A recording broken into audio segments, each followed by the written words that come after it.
Hello, hello, hello, and welcome to the first or the 0th match of Beat the Champ here in Summoner Wars. I'm Ciabatta. I'm joined by kingzora and Aceguy, and we are competing as a team against the legendary Dunky here. Right now, we're picking our faction. We're going to jump right in. Before the recording started, we narrowed it down to Fallen Kingdom and Savannah Elves. My vote being for Fallen Kingdom and Aceguy for Savannah Elves. And it is now kingzora's turn to pick which one they want to play. Yeah. So I think I'm more comfortable with Savannah Elves, but I think that for this setup where we have kind of three competing opinions and talking about what kind of turns we're going to plan, I think we should do Fallen Kingdom because I think there's a lot more room for us to debate strategies. Because before the recording, they were discussing how it can be a very risky faction because they can have huge combo turns, and playing against somebody as good as Dunky is something where you're going to need some high risk turns. Yeah. All right, Perfect. Fallen Kingdom it is. I'm going to click the link. And match starting. Let's hope we get a good draw at first, because Fallen Kingdom can have a terrible first hand sometimes. Of course. Yeah. We're hoping for Purges and Hellfire Cultists. Yeah, both Pyres and a bunch of champs is just oh my gosh. Bad. All three champs and both Pyres. Hopefully not that. Well, shoot, two, we're both two Fallen champs, Kingdom. but Wait, is this I guess this is match. Wait, it says Doug. Is that that's just a visual glitch. It's Dunky. No. Oh, it is Okay. Dunky. Okay.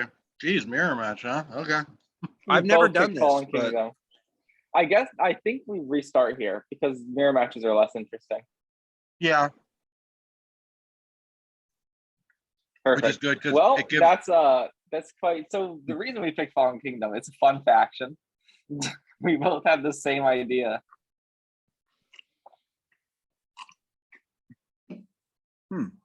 And I think we'll stay Fallen Kingdom. We'll let him choose a new one.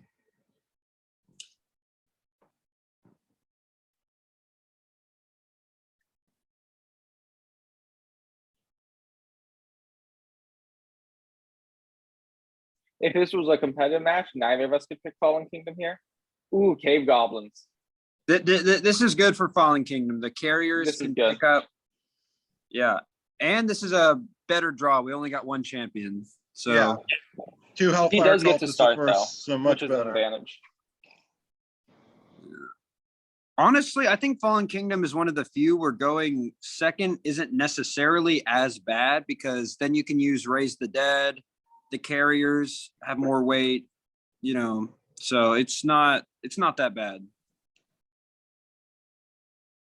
I have a feeling I don't know how many times I've played Dunky's Cave Goblins, but I'm pretty sure he's gonna go pretty aggressive with a Sly up front and try and get a pretty deep wall set, I would imagine. Okay. Shouldn't be a problem for us. Well. We have 3 brains against 1.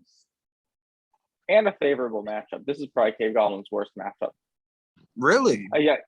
Oh, I think so, because all their stuff is such carrier food. Yeah. Oh, yeah. Like I said. Yeah. Okay. That's true. And when you make the zombies, it body blocks for Red Palace. And I'm guessing, yeah. So the cultist ability, that'll be great on a 1 health. Yeah. No, you're right.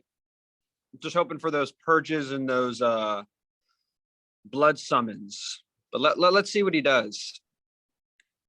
Yeah, that's true too. Since the goblins want to flood the field, gives a lot of targets to pump up like a warrior for a turn. Oh yeah, we're gonna be seeing a 7 strength warrior in no time.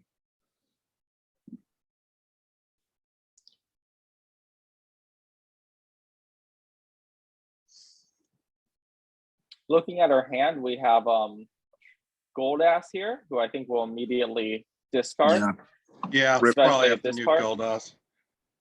A wall, which is very useful to have at the beginning. An archer, who will probably also discard, and then some cultists. Yeah. Which is great to have here.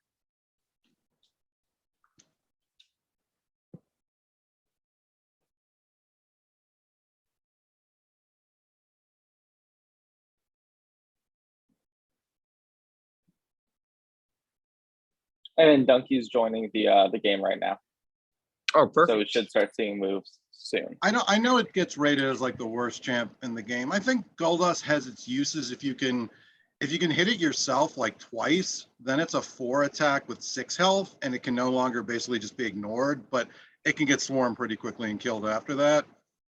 I think so. Cave Goblins is my favorite army or faction, but honestly, I think that the Eater is the worst like champion in the whole game, just because like I don't know, like feed the Eater. It's just kind of pointless. And but I do love that they have 2 0 cost champions. Yeah, I'd actually vote for MIDI Tree.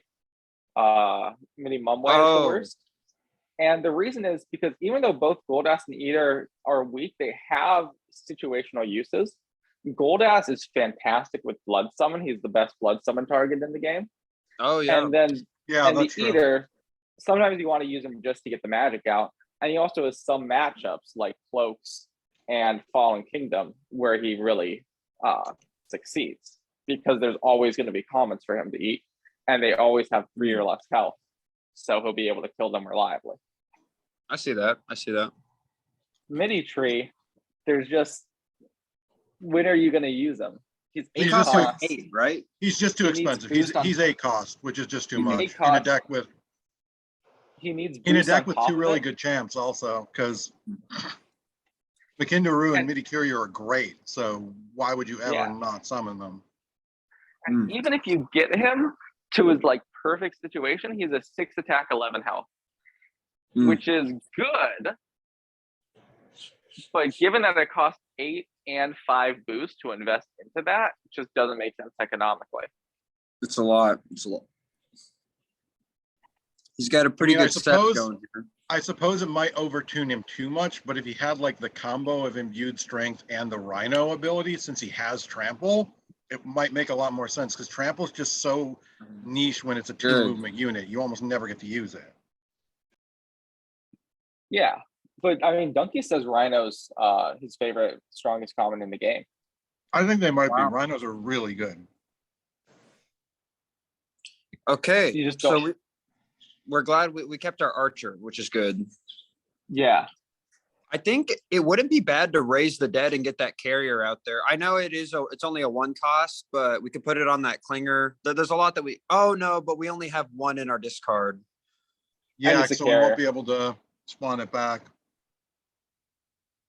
I think drawing that Archer is not necessarily bad, or summoning it.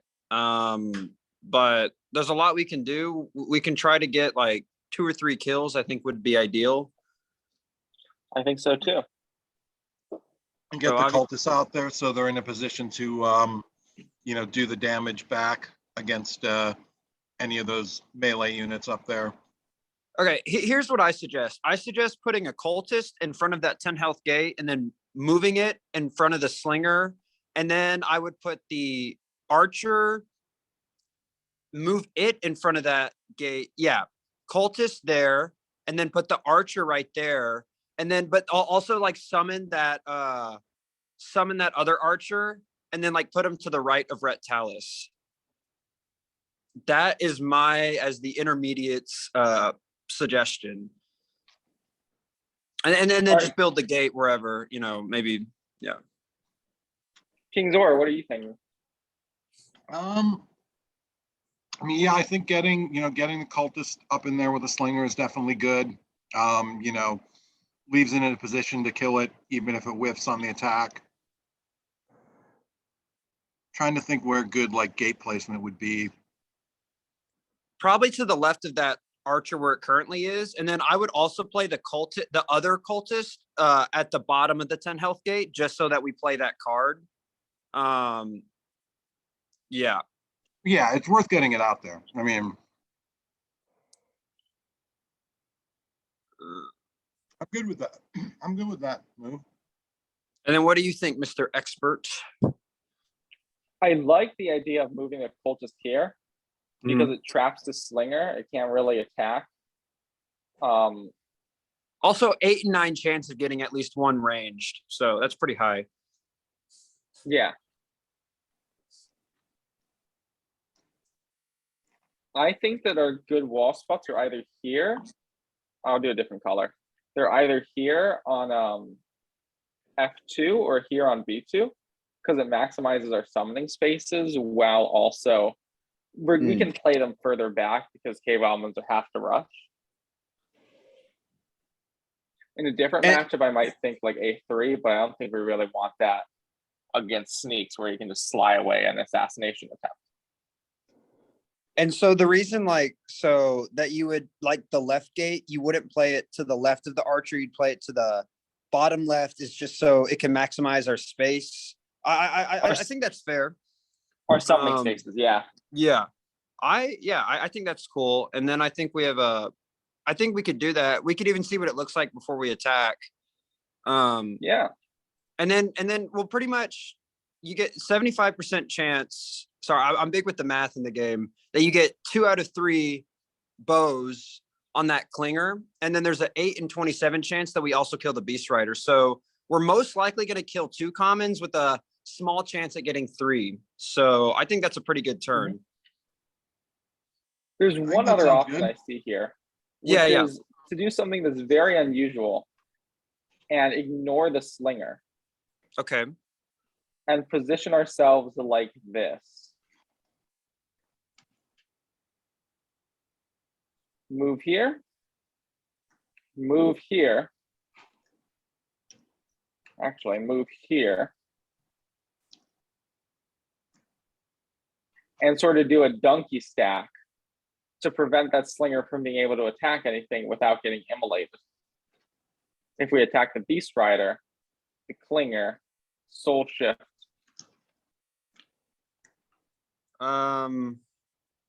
Okay, that's not bad. We're less likely to get more kills on commons, which is fine. I just know myself personally, when I am trying to fight the Savannah Elves, those slingers, you want to kill them ASAP because it's always a free extra attack. But, yeah, I see it. That's my argument. Why? I see. So why? But why would we want to do that though? Because it reduces the attacking avenues the opponents have. I see that.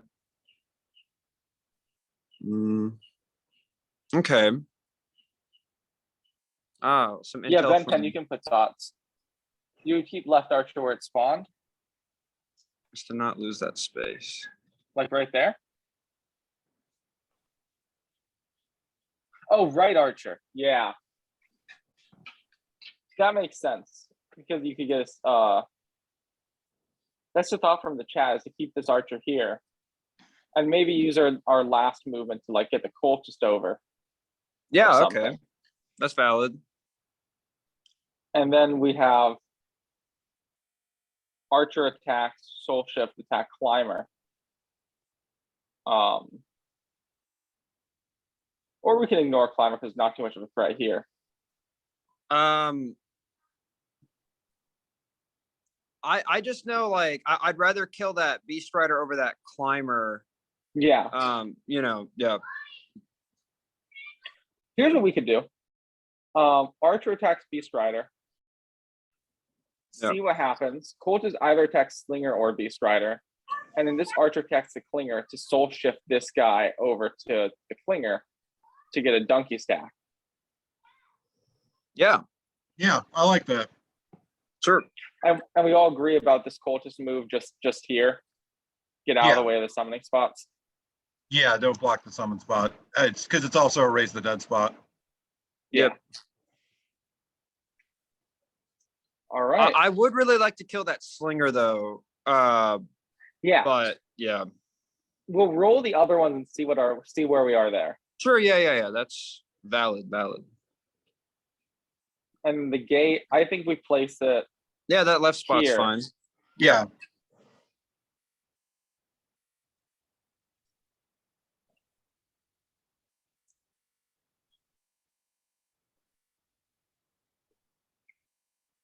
I see the argument for the Slinger because he can sly in and then have a Slinger in the back. So cultist Slinger. Yeah. We want to get that guy. I'm not even getting too fancy there. We got him. There we go. Perfect. Boom. No soul shift. Yeah, no, yeah. And an archer to Beast Rider here. Yeah.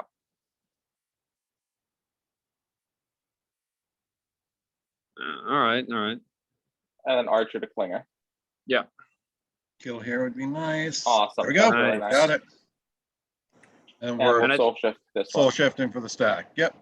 And I think we need to say bye to Goldos. Yes. Yeah. We should And definitely. actually, I get really rid- like that strategy of stacking those units. I've never really thought in that way before, but that's a really good. Oh yeah, we got Purge. That's good. Nice. We got a We're- purge And a out. cultist. And we got a warrior. Okay, this we might be beating Dunky today. We'll see. We'll see. It's still pretty early. We've had one turn each. Yeah. That is a good second draw though. We got another. We got Yeah. warrior to play with, a purge. Yeah. And if he tries to like play a sneaks in there, like man, we could really punish him with the warrior. Yeah.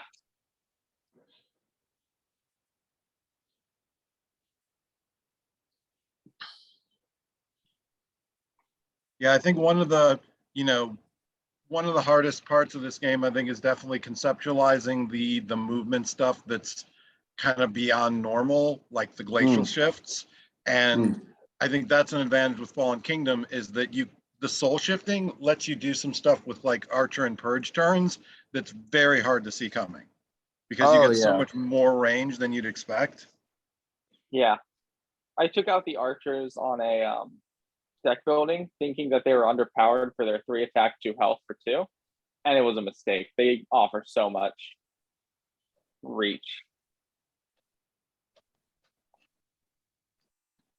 The ability for the Fallen Kingdom to hit you from pretty much anywhere is really, really valuable. It's really hard to choose commons to take out of a Fallen Kingdom deck build, I think, because they're all good. I don't think you take any out at this point. Okay. Maybe that carrier. I don't know. That's probably the weakest one. And I guess I love how the Fungal Doors carrier, you get magic and you get a carrier when a beast kills. That in my opinion is the weakest common, because I love the cultist, I love the archer, I love the warrior. I mean, yeah.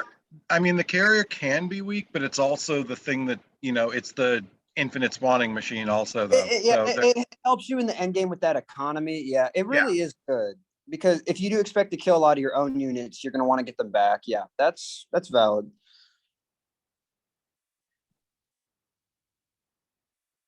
Yeah, it's definitely. I see the carrier as a top 5 common in the game. Really? Wow. Yeah. Because of how powerful, not just getting the infect, but also getting the block that the new carrier presents. Okay. For just board control. And the fact that they can heal each other. If you have a one health carrier, heal each other by killing each other. Yeah, you attack it, and that's basically a free 2 health heal. Oh yeah, which happens 35 out of 36 times. That's why they're so good end game. Oh, we got a sneak. And you can do it. You can do that heal on cultist too and get immolate. I want to say this, by the way. I don't know if this is an unpopular opinion. I think the best common in the game is the Horde Slinger, because it's free and it has relentless. Okay, there we go. He just negates our block. That was a good move. Wow. Yeah. He is Lord Dunky for a reason. We can still make him pay though. Well, at least we're gonna get a wound on the Beast Rider from him killing the cultist, because that's almost a sure kill. Four melee on 2. Oh yeah, very high. I think very high. Klinger could whiff on the archer, which is good. And hey, if he kills an archer, we get an archer for Raise the Dead. That's true. Yeah. Better choice than the carrier. He kills it, we raise it right back. So cultist dies, can give a wound there. That's purge bait now potentially. This cultist is definitely dead. Is like he doesn't have any where we can like use the purge and then like kill, like get like splashed it, or you know what I mean? Like there's no spaces where they're both adjacent. Yeah. And I'm praying for not an unrelenting here. Oh my gosh, that would ruin everything. Please no. If he has it, he uses it. He definitely If will he use doesn't have it, unrelenting he if he obviously can. can't. Oh does Okay, yes, not good. have He it. did not have Okay, it. good. All right, so we're raising We the can kill archer, I all four of imagine, right? these. We Honestly, have, we can maybe kill all five of his commons. And I'm if we put the cultist, that cultist, we could spawn at that 5 health gate and attack that slinger and then use purge. We could maybe kill all five of his Purge is units on right movement now. based. No, I know. I just meant like using that as a combo. We can probably get all five of his commons. I think. Let's see. We would use the archer to attack the slinger. We have a cultist who would kill any You of can these definitely guys. do a cultist archer purge combo to get both the clinger and the beast rider because you can soul shift over and kill it. Should we just if start we- with the raise the dead for the Yeah, archer? that's a pretty raise the safe. archer because we're definitely doing that. Probably to the right. Of course, we can change it. I mean, yeah, it's fine. Yeah, I don't think I think it's the same amount of spaces for soul shift for the Yeah. most part. So I'll put it's him in the within range center of all of them. just for style points. Of course. You could even do like a purge in front of that 10 health gate. And then like you move we could even get hits on sneaks right now if we wanted to.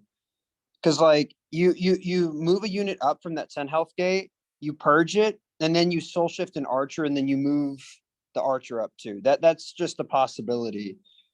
That is a but- possibility. I think we want to clear out the Yeah, clear the this side common, out, especially because before the he can get it. unrelenting is not up. Yeah, We before he can get attack sneaks with unrelenting out. unrelenting's up.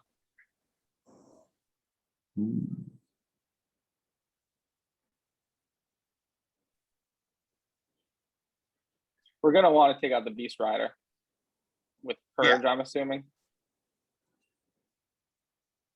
We can also possibly get that slinger in the back, is what I was also thinking. Something like Yeah. that. Or yeah, I was thinking we could use a cultist, but we can also use an archer. Either way is fine. I don't think it really matters that much. Or at least The I only can't. reason we wouldn't use the archer is if we're not gonna summon the cultist, because then we would for a purge.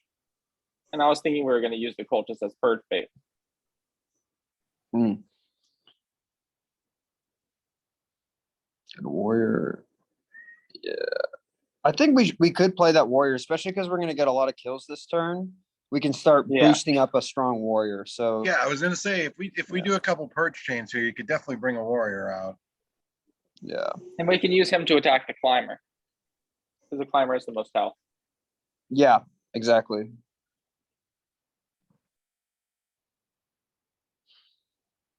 So if we get the cultist, cultist next to the clinger, you can do a purge chain with that archer to kill the clinger and the beast rider. That'll get us 4 boosts for the warrior, which is a pretty good chance to kill the climber then. Yeah, 6 attack on 3 health. Sword, we got it. That's And then the very only likely, thing yeah. we really need to do is make sure that the archer kills the beast rider, which is a 3 ranged on 1 health, so it should. Yeah, very high odds. So yeah, if we bring the cultist to the right of the 10 health gate, then you can purge it to kill the clinger, soul shift our lower archer to where the clinger was, and purge it to kill the beast rider. Then we've got a pretty souped up warrior to kill the climber, and then our last kill is the archer on the other beast rider. So are we attacking the slinger at all or no? We could. That's the thing. Since that's only 2 I would attacks. like to. I think we Yeah. should. Just I clear think him it's out. the strongest common, in my opinion. You got to kill them when you see them. We definitely have a shot on it. I mean, in my plan, we're only using 2 of our attacks, so that leaves us a 3rd open. Yeah. I like that if no one sees any like obvious flaws with it. It's getting rid of our protection around Rhett, but we leave him with a pretty empty field. So Wait. What are the odds of killing that beast rider? Because I don't want him to be able. I don't want to lose Rhett Talus's health to his yeah, attack. so Archer on I thought we were gonna purge this one. Okay. Yeah, That's oh yeah, probably we're killing that one for sure with a purge. And our odds on the other one are 3 ranged on 1 health. So that's pretty fine. good. Yeah, that's great. We Which could even actually, maybe I summon think- in Dragos next turn because we're about to get a ton of magic. Or I think we actually want that archer there to just snipe the Beast Rider. okay, Use this one just to get the 3 attack to cement it.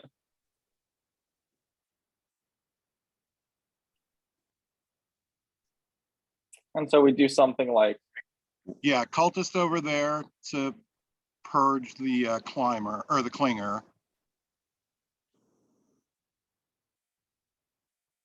Warrior up to the climber, right? you could do it behind. Yeah, I would do behind it, yeah. To stack of the that. problem is we don't have enough moves to get the archer up then. Oh, you know what? We do go back a bit because if we're just purging, we can use soul shift. So we don't need the archer moving at all. Oh, you're right. I forgot that quirk. So we purge. And then we get the soul shift there. Yep. And purge it again.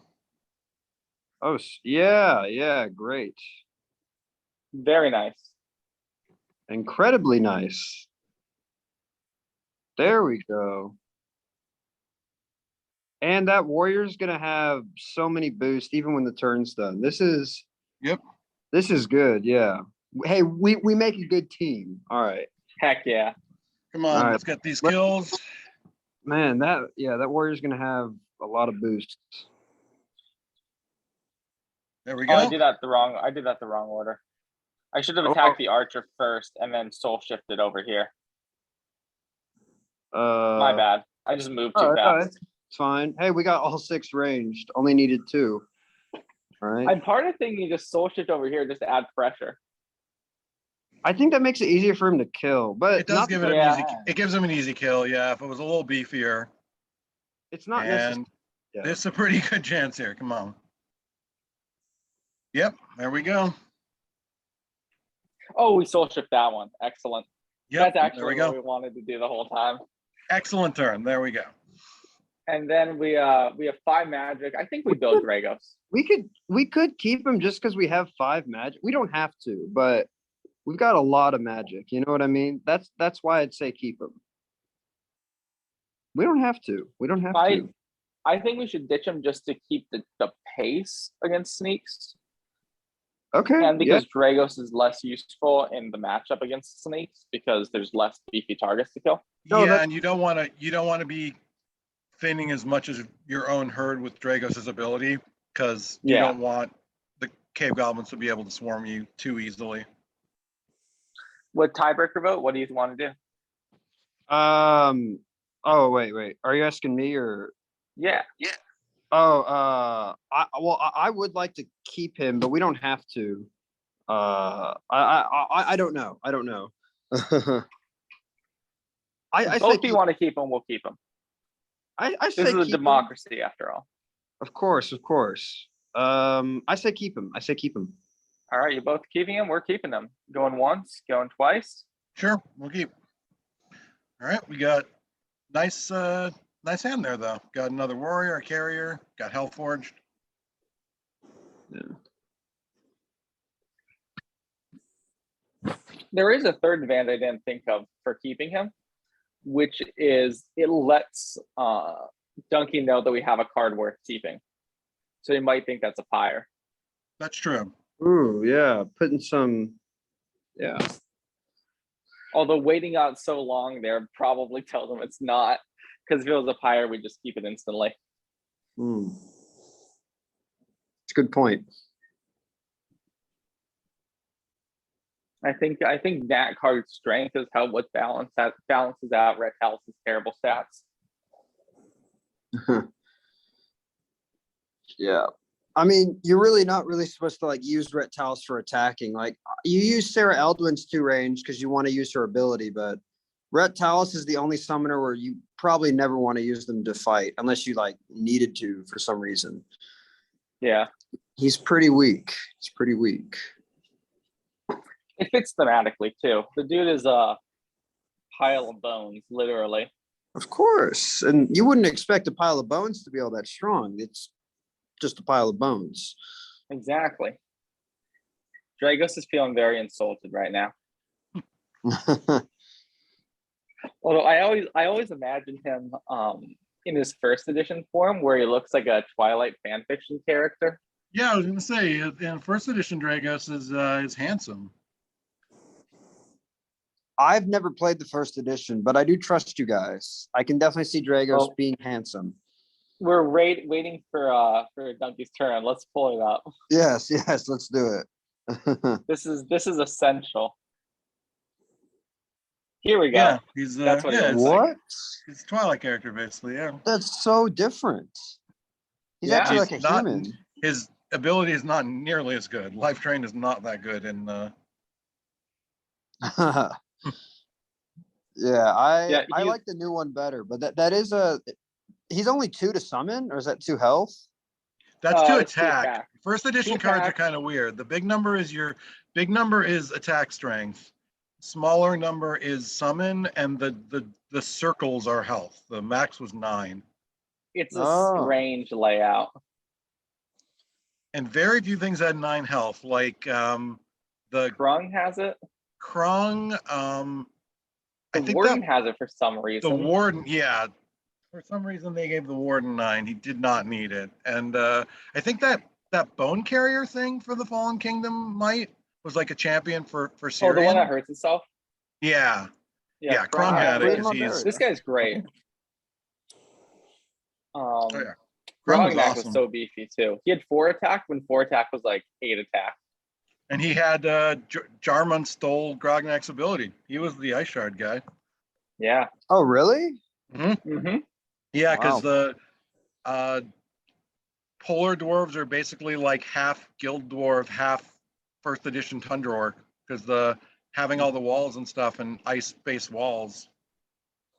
Okay, for a second, I just saw Fallen Kingdom. Yeah, is that was the old victorious. game. And I'm like, did you surrender? Yeah, that was the Uh-oh. first game. That was a mirror match. I think before. Yeah, Christmas. Probably getting our warrior killed here. No. Don't do it. All right, well, it was It fun would have while been it nice to just lasted. swing with Blarf there. Uh-oh, he's leaving sneaks right there. He's asking for it.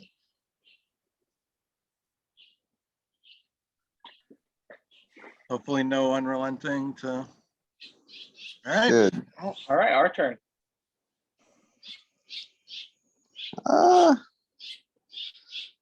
Hmm. Well, it's kind We of. do have carrier with a carrier in the discard. That could be put a carrier right here or right here. Attack Beast Rider with 4 with Hellfort, and then attack snakes. Yeah. We can also like do a warrior. I mean, that would be good, but I'd love to do like a warrior on sneaks, Hellforged weapon. We have a lot of options. Yeah, I So- mean, getting the nice hit in on sneaks while we can is probably Yep. definitely worth doing.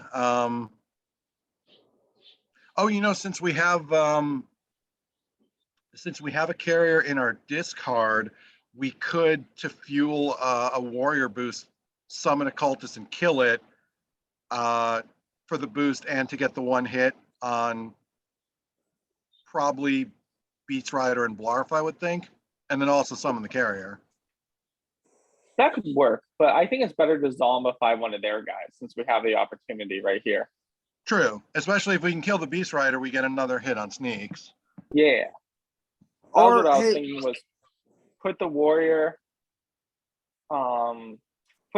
either here or here. Put the carrier either warrior here and or carrier here. on sneaks after carrier on Beast Rider, and that's 3 attacks. If that's what you were thinking, I like that a lot. That's what I'm thinking. Okay, yeah, that's good. Now the only question is, we'll probably just raise something to block Red Talus from a sneak here, or from a better term for a Beast Rider just coming charging there down is to also, swing. yeah, So we'll probably raise a warrior. a warrior, yeah. I think those tend to be the best, just between their health and ability. And just pop them there as protection from the rushing Beast Rider. You could almost even like move the archer on top of Retalis because we'll have because the 4-move Beast Rider can only move top left diagonal of Retalis. And I know he's already used the sneak ability or move. Yeah.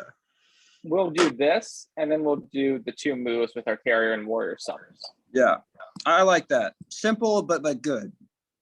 Good Now work. the only question is, do we summon the carrier on the left or the right, and the warrior vice versa? I'm thinking warrior on the right so it can block the summoning spot of this gate here. Oh, I think the warrior's more likely to live on the left side, but you are right. It would be good to block that spot, but I don't think that we need to. Even if we don't, Retalis doesn't die, we still don't want the screaming Beast Rider down here putting pressure and attacking the warrior with 4. It would be safer to put a warrior there on top of that 5 health gate.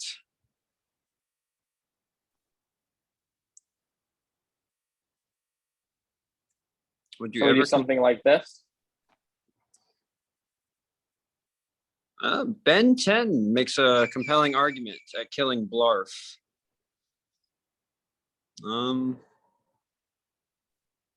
Yeah, I think that's what we're all thinking. Ben 10 says, what if we try to just kill Blarf?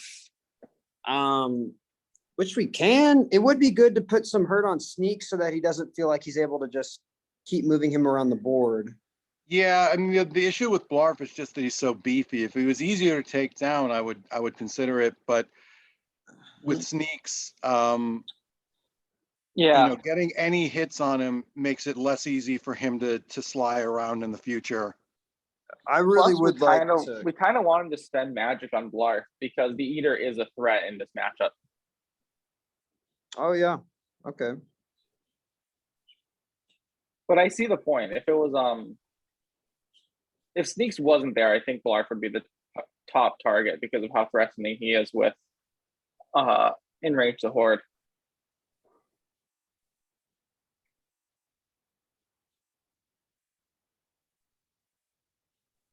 All right, so that's the plan right there. It's a good plan. Oh, well, one more thing. We don't have to. Do we just want to play the Hellfire Cultist just so we have more to draw, or is that not super important? I don't really know either way. That. Against anyone not the Cave Goblins, I would be like, we want to build the magic. But against the Cave Goblins, we might just want to flood the board with commons. Or maybe we don't because of Enrage the Horde. It just gives them another target. Oh, well, we could put him behind that 5 health gate, which kind of limits him, but at least we have him on the board. You know, I guess the one good thing about a cultist against, something like Enrage the Horde is that at least it's doing that death damage. So yeah. So it's not just a sitting target for anything. Like an adjacent slinger is going to die if it hits it. So here, but the slinger won't be adjacent; they'll be far away. Yeah, that's true. But what if we put the cultist to the left or below that 5 health gate? It's out of the way, and we can use him when we need him. That's what I would say. Sure, let's try it. Yeah. Wait, bar from bottom right is 3rd attack.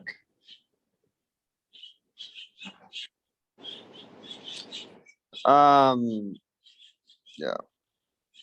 I don't like him to the left because then he's a target again. Yep.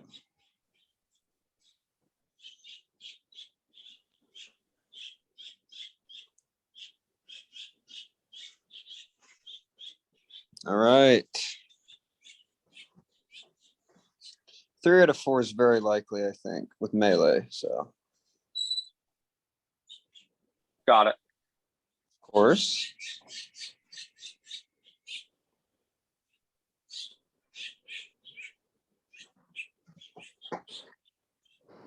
5 melee on sneaks is pretty good.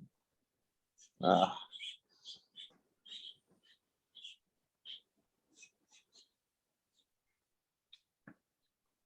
And in this situation, I do think we ditch Dragos with only 2 magic.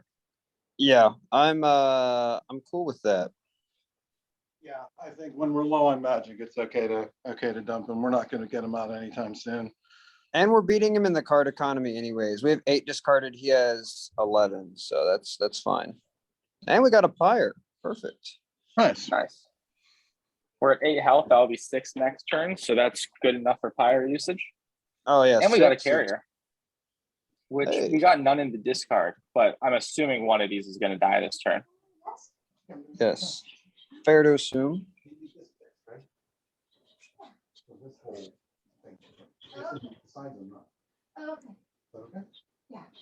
All right, back to thirsting over Dragos.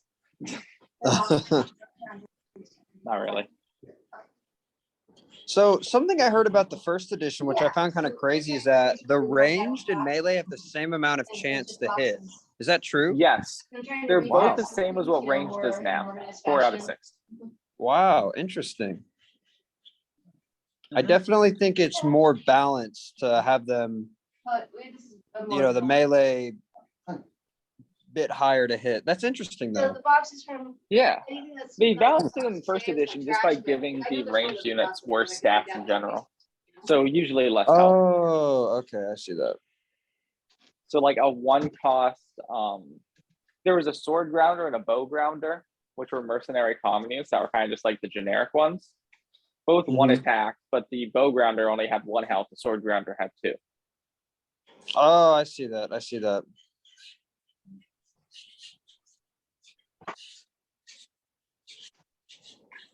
There are actually a lot of weird things with first edition now that we have second edition. The What are biggest some one other is weird things? the biggest one is you get magic for killing your own units. You So do. everybody played like the Fallen Kingdom. Everyone just killed their own because there was also these terrible events. They're called catch-up events. Colby has said that this is his by far biggest regret about Summoner Wars first edition is if you have this stuff like magic drains, so you get to steal 2 magic from your opponent, or reinforcements, which means you get to summon 2 common units for free. But they only work if you have fewer units on the board than your opponent does. Interesting. That's such an Yeah. odd concept. The goal was that you'd have, if you were getting wrecked, you'd have a way to get back into the game. But in practice, what happened was that everybody would just only have like 2 or 3 units on the board counting their summoner and just pour everything into magic. So you'd have, one guy would be clearly winning, but he'd have like 1 champion out and 12 magic just waiting around for it. Yeah, I think While that your I hand don't is clogged. really miss catch-up events, but I don't think they're like antithetical to having a good game. It's just that more units on the board was a bad metric for who was actually ahead. Like more active I agree. magic on the board might have made more sense since people just played champs. Yeah.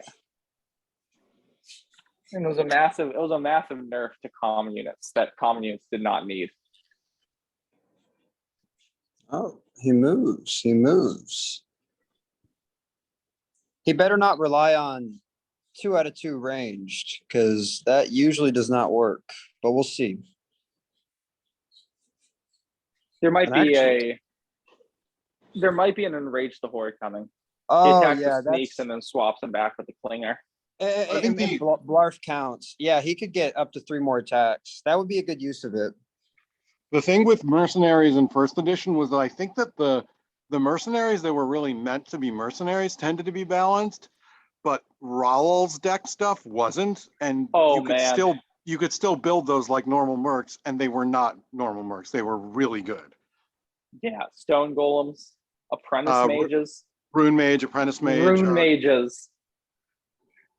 We just banned Rune Mages where I was playing if you weren't playing Raoul. Rune Mages and Etch together were just a filthy combo to have.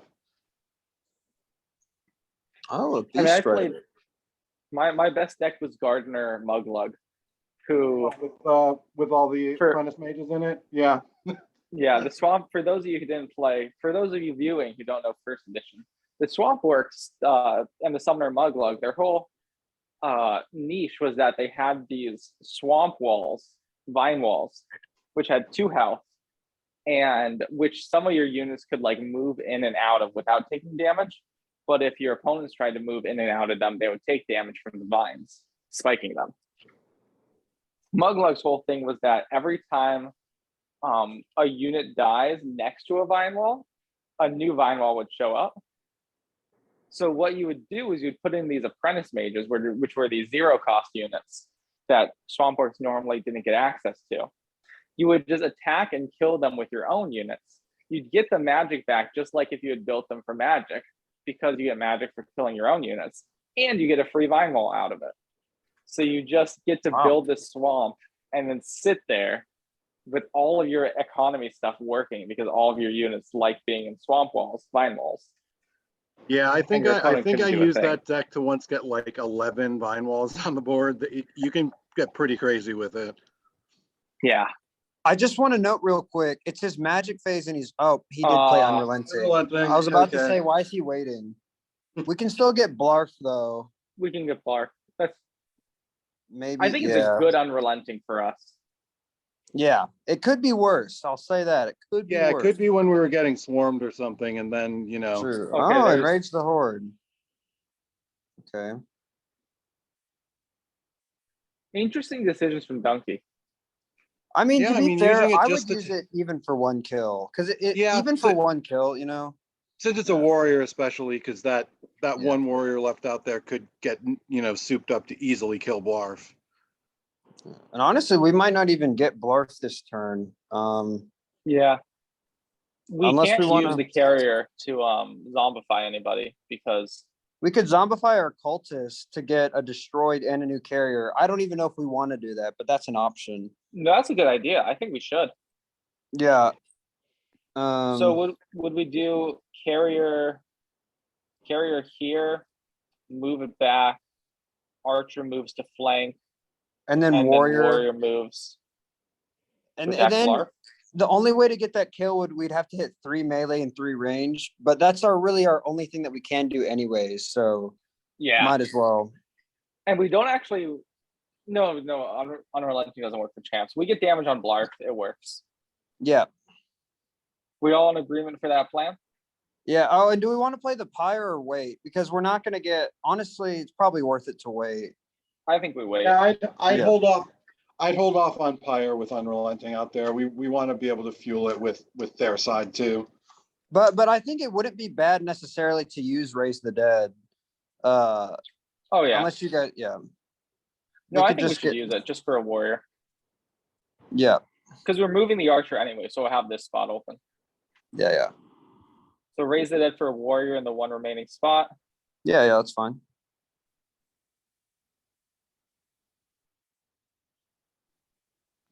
It also makes our decision of where to put the carrier easier. Right, yeah. And then this warrior would go there.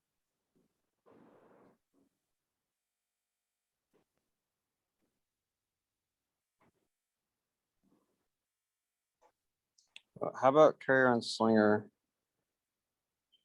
The only thing is that it won't count towards a slinger because a carrier has to destroy. So, yeah, just in response to Ben's comment. Yeah. Which sucks, but that's why I love the cave goblins. So Yeah. And then we have walls. a chance. I'm trying to think of the odds. 8 over I don't 27. even know if we play this wall here. We can wait. I don't think we have we- to. We might want it for magic, given we have 0 magic and we're not going to get any. Oh, yeah, in case we want to do that pyre next turn. Valid, Yeah. yeah. We might, yeah. I'm gonna do the math real quick to tell us our odds at killing Blarf. Well, we need the infect too. Of I think course, we just oh, roll yeah. it. Oh, Carrier the so, cultist first. yes. Confirm. Okay, Yeah, we deal have a carriers. 12% chance at killing Blarf, but it's still worth it. It's still worth it. Yeah. Nice.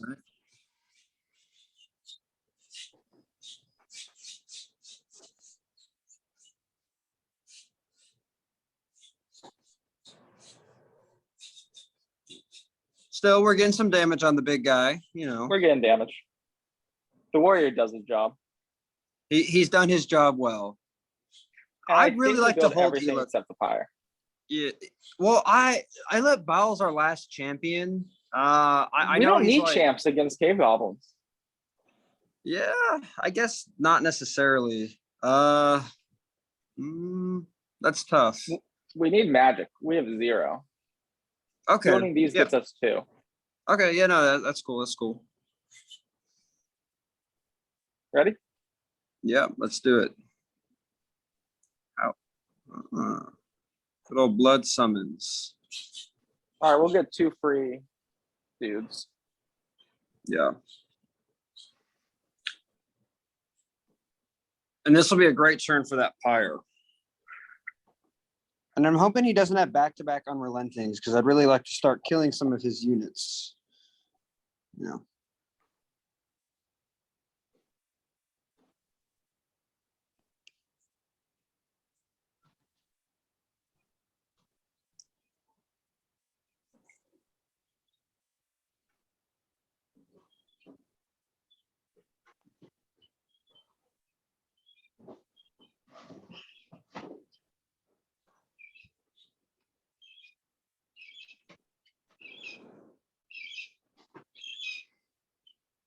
Is that a bird in the background?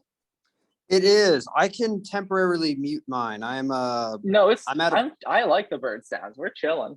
Okay, well then I will be unmuted in case the bird decides to make sounds again. Is that like a pet bird or one outside or? I'm not exactly sure. It might be a seagull. It could be anything. I don't know. It's a bird of some kind. Excellent.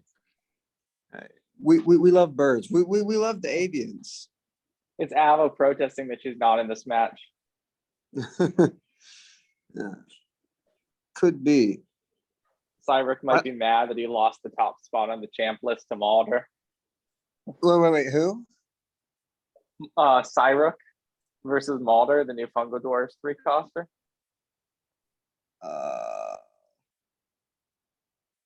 Wait, is that in the second edition? Yeah. Cyric's the champ that gets better based on which commons you have. Maldar is the new Fungal Dwarfs champ that damages himself to give boost to people next to him. Oh yeah, honestly, I love that champ. I would almost say make him 4 cost because I do love Maldar. I just want to say, I like him. Well, it's so easy for like to ready up carriers or even maybe even a beast if you wanted to, you know. Oh, here he goes, Klinger. Makes sense. Of course. Okay, that's an odd. Oh, okay. If he has a sneak, it all of a sudden gets a lot scarier. This is incredibly aggressive of him. I think it's what he has to do. He's not winning the economy game. Yep.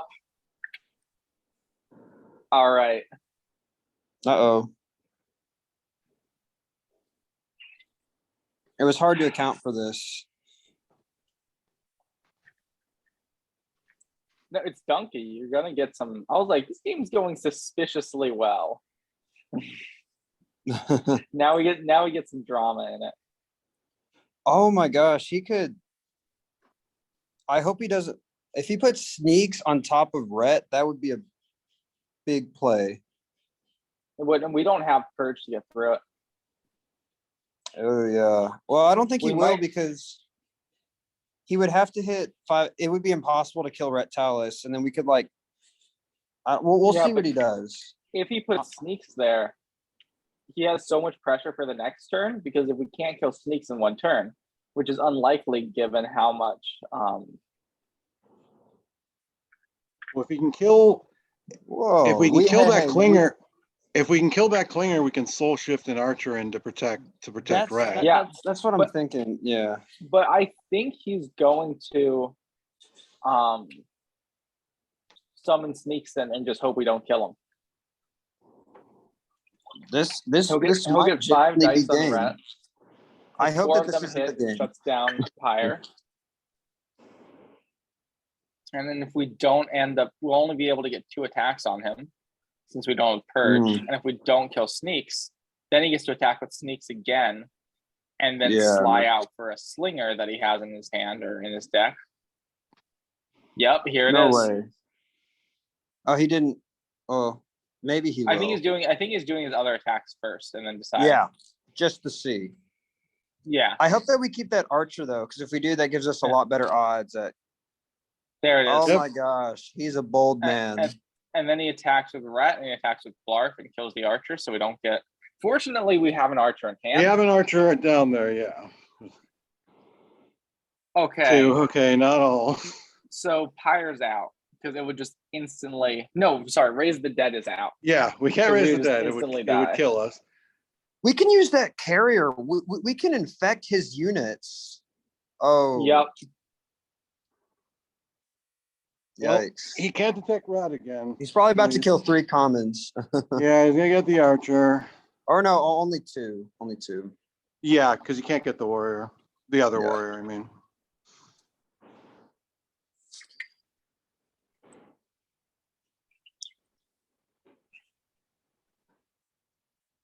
I think we still have a fair chance. I'm trying yeah. to think. We have a lot to fuel a pyre here, definitely, especially with all those blood summons too. Yeah.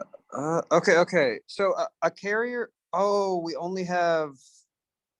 We can't use his abilities. Shoot. Yeah, We that's not have a the carrier big. in That's our- why I swapped him in. Well, we either get a carrier or an archer. Ben 10 Maybe over we're- so boned. I actually, at first, I did not appreciate his pessimism, but I think that he's actually right. We are boned. Okay. If we had Purge, it'd be all right, but we don't. Oh yeah, you can even. we use already it used. to purge. We Purge already would be used nice. We've got blood summon, and do we have any carriers in our discard? Yeah, we do. We have one there. We have one at We have least. one. Okay, so we can at That's least all we spawn need, one. really.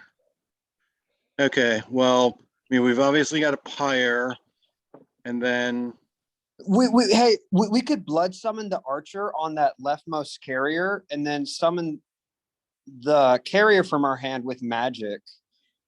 yeah, because we need 1 magic left for pyre. One of the archers can get blood summoned. The archer can get blood summoned. Yeah. So we could blood summon the archer on the left. I'm trying to think if this is even possible. I think we bring down the warrior here to kill this flinger. Why? Well, we bring the warrior down at least to block. Because what we need to do is build a shield around Rat because the guy's going to die next turn. Pyre doesn't activate until the start of our turn. So I think we need to see if it's even possible to kill Sneaks this turn. I don't think it is, but I think we should try and see if we can.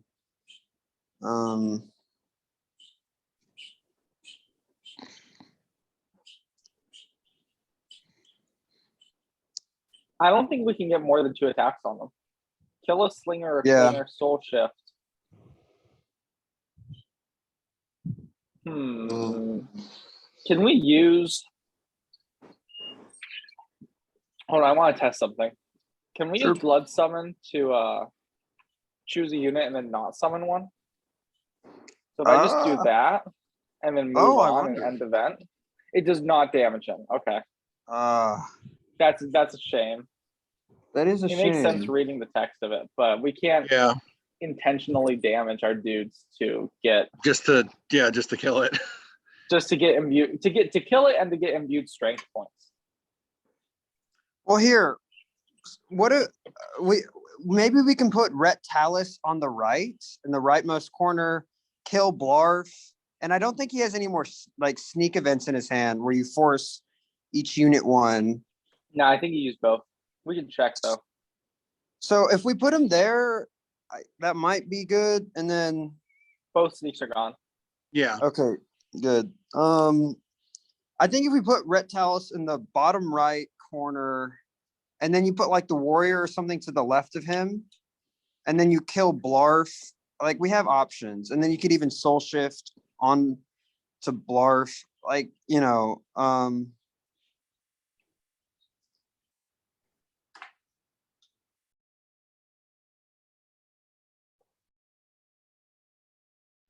so I think, yeah, Ret Talus. Well, we should probably summon some stuff. We definitely want that archer. I don't think that Yeah. we're gonna blood summon it though. Well, I think what we can do is, because we do need Pyre in case we live, we can summon the carrier and blood summon off of it. Yeah. Yeah, I like that. Because we need to activate Pyre for sure. And I agree, we probably have to run to the bottom right corner because we can kill Blarf, we can kill the Klinger. If we can get a blocker around him, you know, Soul Shift and Archer, and also we should be able to protect him from just an immediate assassination because we need him to live through Yeah. a turn. Actually, that's We perfect. should be. We can blood summon off the warrior at the top too, which gets another ping on our warrior at the bottom. Yeah. It's true. I think we don't want to keep right here because he'll die. So if we shift right here with one of our moves, Yes, exactly. then how do we? We need to That block Klinger doesn't have to die. It No. doesn't need to. because Sneak's out of the picture. Sneak the event card. Yeah.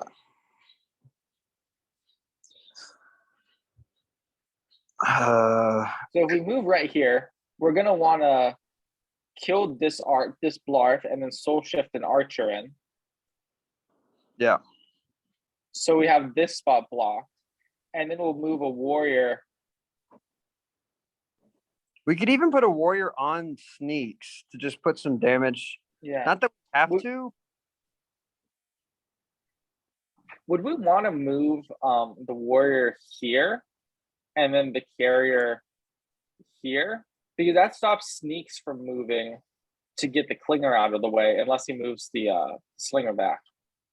Yeah, I like that. That's a fair use of those moves. And then we can still soul shift that archer on the Blarf. Yeah, if we blood summon him right here, kills Yeah. this warrior. But that's fine. Or did we want to play a? Oh no, we can't because then that's already 3 moves. I like that. Let's just look if there's anything better, but that's probably our best bet right now. Yeah, I'll do the moves without rolling any dice just to see where we are. Yes, exactly. So we blood summon Oh off no, here. you want to play Pyre first so it gets a boost. Oh right, thank you. Yep.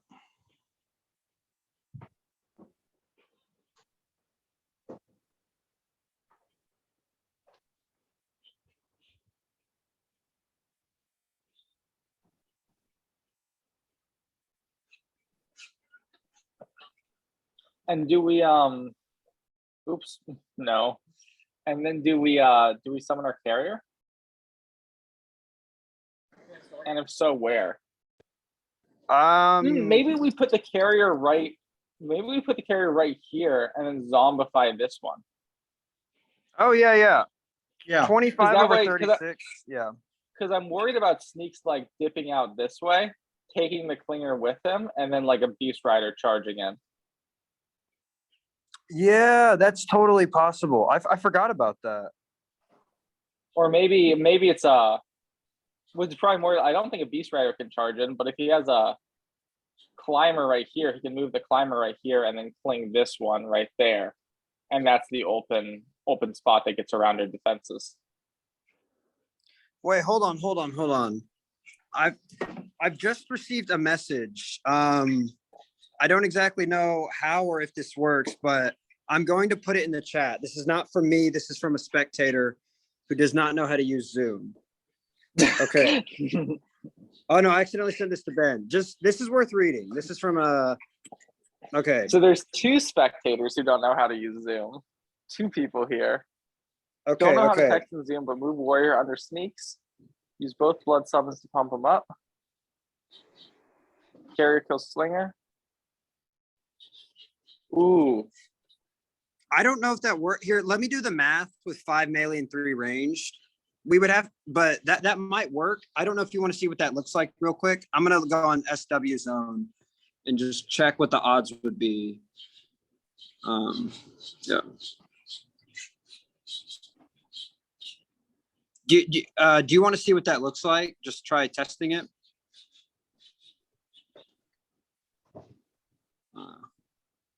well, we need to. I don't know how we get more wounds. How do we get 5 on warrior?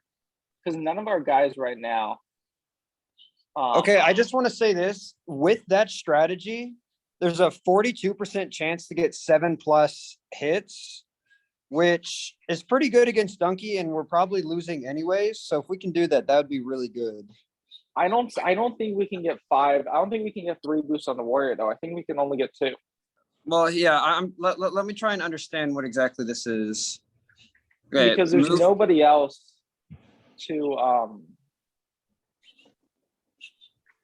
blood summon off of except this archer. And if we blood summon off the archer, we kill the archer. So we're not going to be able to use his 3 range. I guess Let we me could summon the carrier off him and then attack with a 7 sword. But I don't like those odds very much. Well, 7 sword, just to tell you, 7 sword's actually pretty good. 27% isn't that good, but if we think we'd lose anyways, and that's not that bad. I don't think we lose anyways. Well, no, I'm not saying that we do. I'm just saying if we Yeah, think yeah. that we did. Yeah. We are winning in the draw. He's got 4 to draw. We've got 7.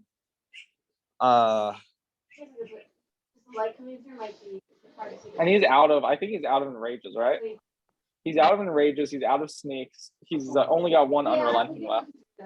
And that's not really a threat because we're winning economy regardless. Yeah. Hold on. Are we able to like do that other plan or the one you suggested, the 7 melee, and still protect Retalis? Is that possible? No. No. Okay. Yeah. It's a good idea, Ben. It's a Yeah. good idea. Like not shower, but like. But I think playing defensive is safer here. We both want to. And this is, I think this is one of the big decisions that like makes or breaks the game. Of course. So, it's worth this is spending why some we time. pick Fallen Kingdom, right? Of course. Yes. We have time to think and plot. We actually have about 71 hours, but I hope we don't use all of that time. Oh, that idea was from Llama. Thank you, Llama. Yes, it was And from thank you, Llama. Benton, for the credit. Giving credit where credit's due. Of course. Yes. I didn't credit him. Just, I didn't know if Llama wanted to remain anonymous or not, Llamanous or not. Llama, excellent. Boom. Okay. I didn't see that we even got Llama in the chat. So thank you for joining us. Yes, of course. Wait, Llama has messaged me again saying, wasn't there a warrior that the archer was blood summoned from? Yes, there was. Wasn't there a what? We blood Wait, summoned wasn't- off of a warrior.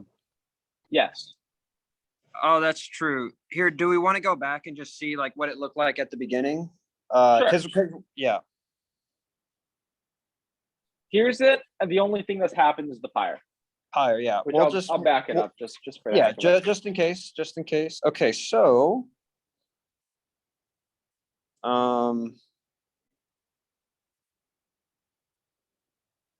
let's see. Lots of options.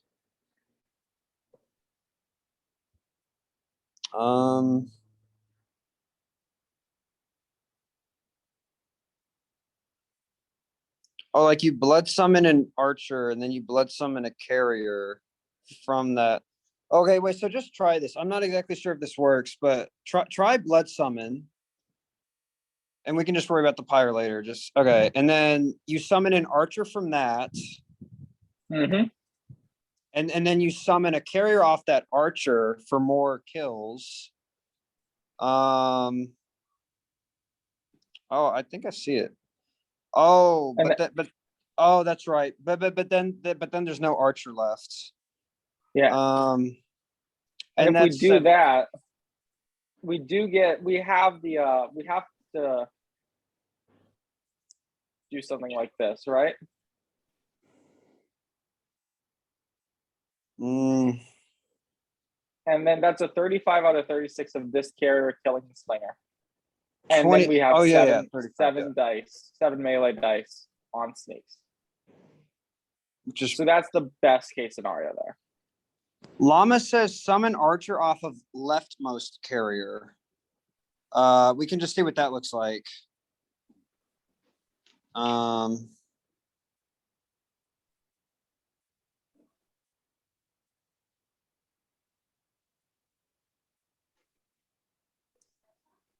Yeah. this? Yeah, I think so. And then I guess I carry off that top left. I mean the top right warrior. Not we want that archer. Yeah, yeah. Okay, so Oh, I see it. And then you move like this.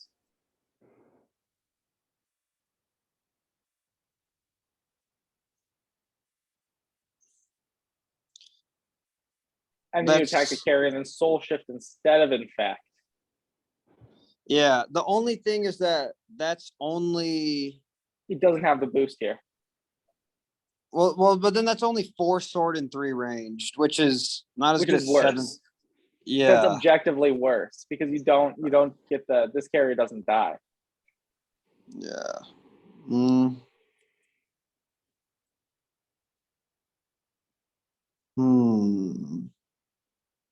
Yeah, we can use the Summoner Wars dice calculator here, but just to use Wolfram Alpha, which is actually overkill. We can use just the Google calculator.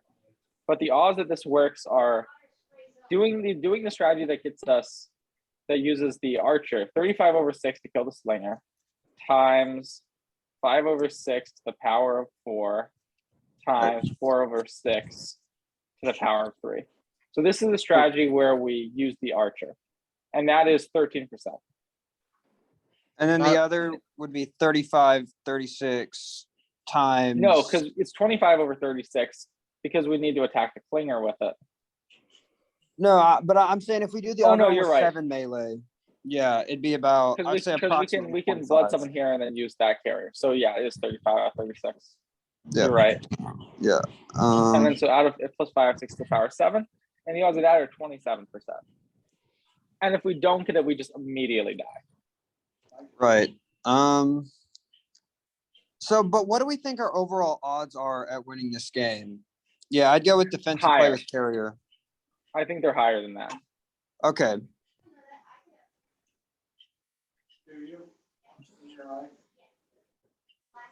All right, so yeah. If we're all 3 confident that our odds are higher than 27, which I feel like they probably are. Yeah. We're winning in the economy a little. Yeah, and Dunky's out of a bunch of resources. No more enrages and no more sneaks. Ooh, I'm not gonna lie. I would really love to take that, but it's just not 27 is just not high enough for my book. I don't think. All right, I'll do the defensive play here without rolling dice. Yeah, let's just see again what that looked like.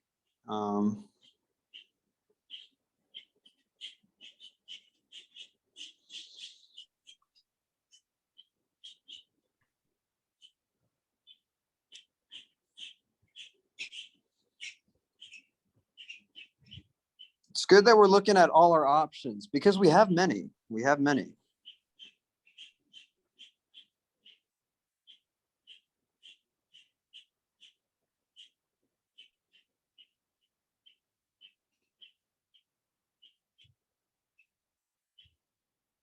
And then here, Archer attacks Blarf and teleports in. Carrier attacks Flinger and gets a zombie. If Archer misses, then Red Talus attacks Blarf. If Red Talus misses, then Carrier attacks Blarf. And if carrier misses on Klinger, are we gonna do warrior? No, ooh, wait. No. Oh, yeah, we have to get that carrier kill. So that's only 25 and 26. Or 25 and 36, which is not bad, but because if not, then I don't actually think we need the carrier kill because sneak's out. There's no more sneak attacks. oh, that's And he yeah, can't actually yeah. move sneak forward because the Klinger blocks him. But if that archer doesn't get that Blarf kill, then if that carrier goes on Blarf, oh yeah, but then we don't have to kill We that attack with Klinger. red. We attack with red on Blarf and still get Oh the soul yeah, shift. yeah. Do you want to do this? It looks like a shot, right? I mean, Yeah, let's. Should we It's go better for it? than 27. It's better Yeah. than 27. You guys ready? yeah, let's do Yeah. it. Going once, going twice. All right. 3, 2, 1. Should get this, most Mm. likely. We Oh, do not. Ugh. That's all 8 right. We and have 9, we red get the on Blarf. Blarf. Yeah. Red's actually getting an attack in. And we do get that one. Hooray. So soul We use shift soul now. shift. And we go carrier on Klinger. That's right. Yep. Oh. It's all right. I mean, not And god awful and we rolls. build the blood summon for magic here, right? Well, honestly, I don't know. I would maybe hold Oh, on that's a to good it. point because it gives us more summoning opportunities. Yeah, I would keep Yeah. it. All right. Yeah, You're but it's right. probably You're right. Ready? Yep. Let's end. Well, Okay. I guess we Nice. should have built it. Hey, hindsight. Oh no, man. blood summon will still get us the warrior. You're right. Yeah. It's true, and we might need it because you can summon adjacent. We'll see. I hope Dunky didn't get too bored waiting on us, but we did the best we Yeah. could. Sorry, I'll message him. Sorry about the wait. It was Yeah. an epic discussion. It was. To be fair, yeah, we still have over 71 hours on our clock and 11 minutes, which is a lot of time. Now, I don't want to use all of that. Maybe only like 50 or 60 of those hours. Of course, we have to have some respect for our viewers here. All Right, four. yeah. We don't want this video to be too long. When this game goes global and we start getting millions of views on these old vlogs, I guess is what you would call Hey, them. this is such a great game. It's possible. I really think a lot of people would like this game. They just need to get exposed to it. Me too. Because they're critic Starling for a reason. Well, okay. Like the animations are fun. It's a fun idea. There's some risk involved. There's a lot of strategy. I think if it just needs exposure. Like if there was an app, like an iPhone app, there's a lot of possibilities. But yes, let's see what Dunky tries next. And Ben 10 saying Valele, we could have kept the upper warrior to attack Blarf and spent more magic. But if we did that, we wouldn't have had Pyre. Oh yeah, that's true. Because Stream to everyone. I guess we could have summoned. We could have summoned the carrier straight up, blood summoned off him with the archer, and then attack the. Yeah, that would work. So even with all that, there was still a better play we could have done. Well, like in hindsight, or did it work out anyways for us? What we could have done if we go back to the start of this turn, as Ben 10 pointed out, what we could have done was summoned the carrier like right here, blood just normally, blood summoned off him with the archer, and then played Pyre. And then we would move this warrior here. Wait, no, the warrior would not have had boost then. So it wouldn't have been better, no. Because it would have been 2 melee versus 3 range. 3 range is always better. Unless you're only trying to get at least 1, then 2 melee is slightly better than 3 ranged. Yeah. I learned that recently.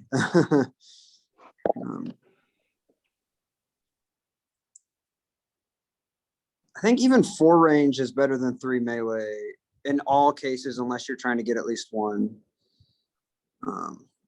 Yeah, because there's more uncertainty. Right. One yes. boost of attack on Klinger hits. But yeah, oh, I see it. Yeah.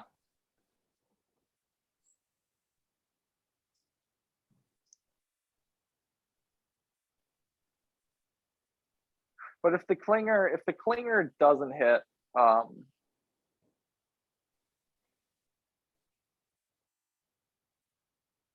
we would use 2 attacks. Okay, yeah, I see it. We attack with the carrier first, Mm. and then we attack with the warrior.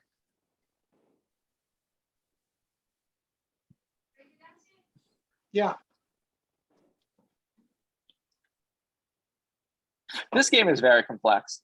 It is. It is complex.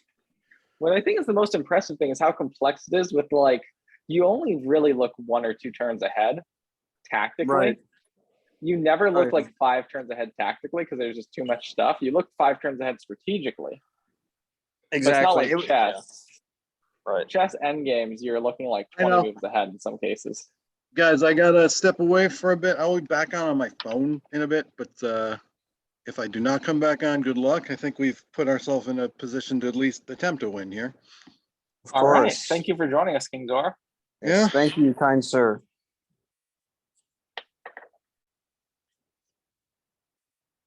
Gosh, Dunky's taking so long. Yeah, come on, Dunky.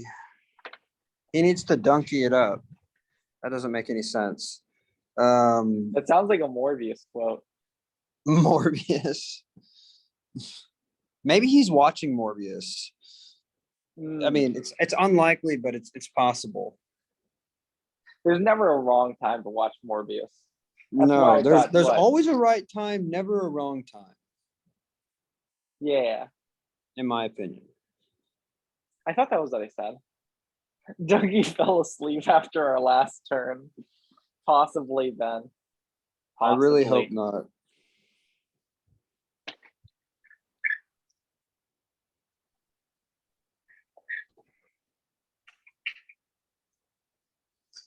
Okay, I'm gonna be right back very soon. I'm gonna head out for about like 5 to 10 minutes though.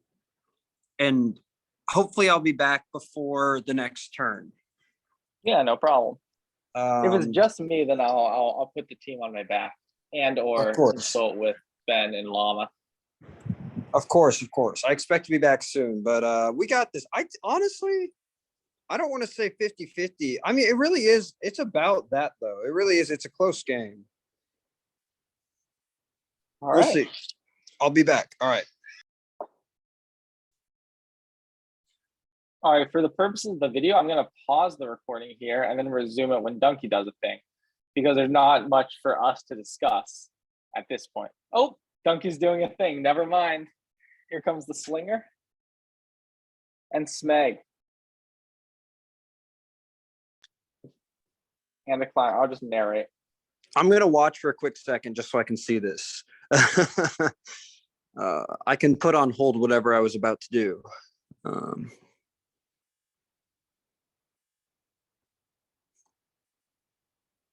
That is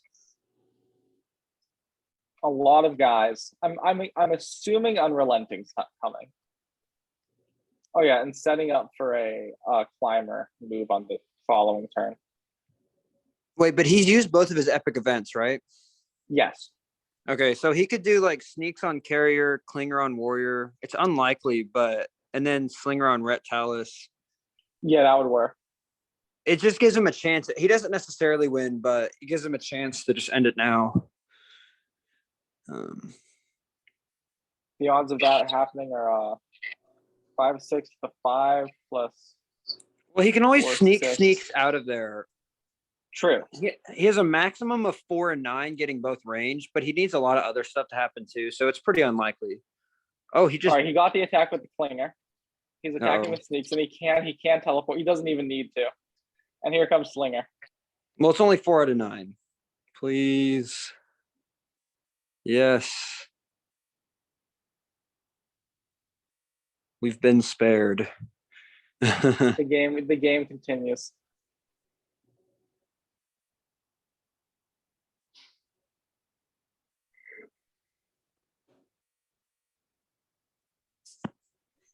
All right, BRB.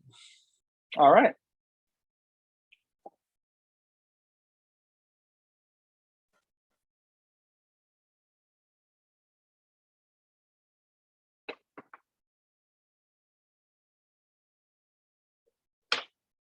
Drat. Well, it gets us a boost. Yep.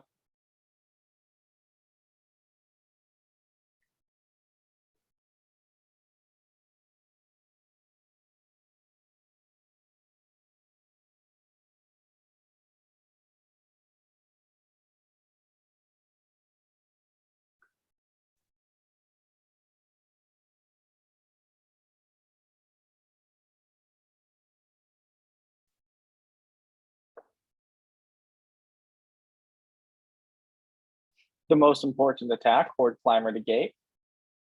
That's really gonna make. Oh, there it is.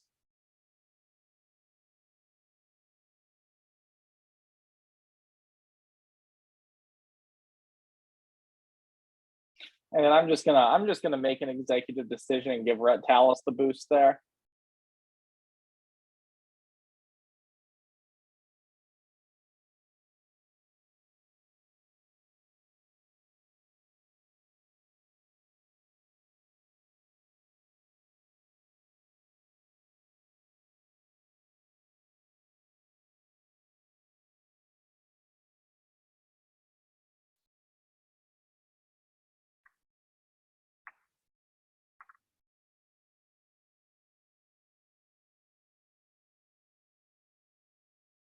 All right, hi kingzora.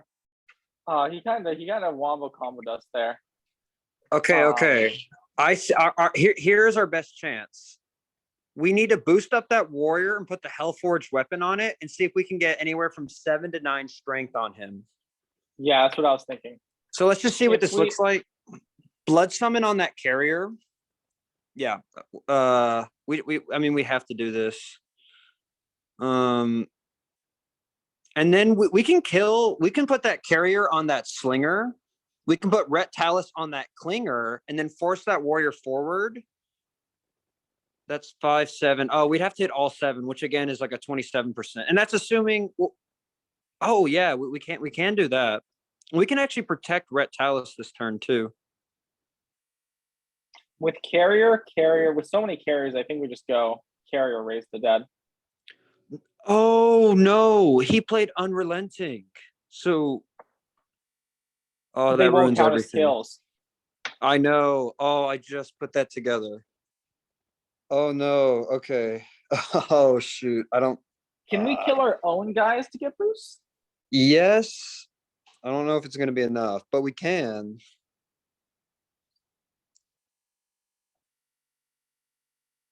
Mm.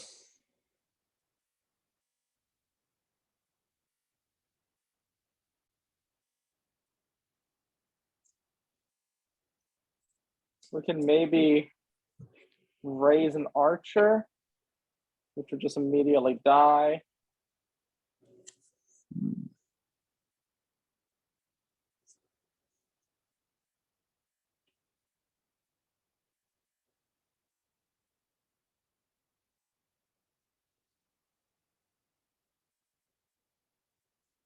Actually, if we can kill 2 of our own units, we can get up to 7 strength. I don't know how we're going to find that though. We're not going to be able to. We only have Yeah. 1 raise the dead. This carrier is all the way off here. Yeah, and that was a slinger's in the brutal way. Unrelenting. Oof. I guess we should have taken the 26, the 27%. Yeah, But- it's cool. It's cool. Well, Okay, if we had killed the clinger, we'd be in such a better spot here. Because then we would be able to pull it off.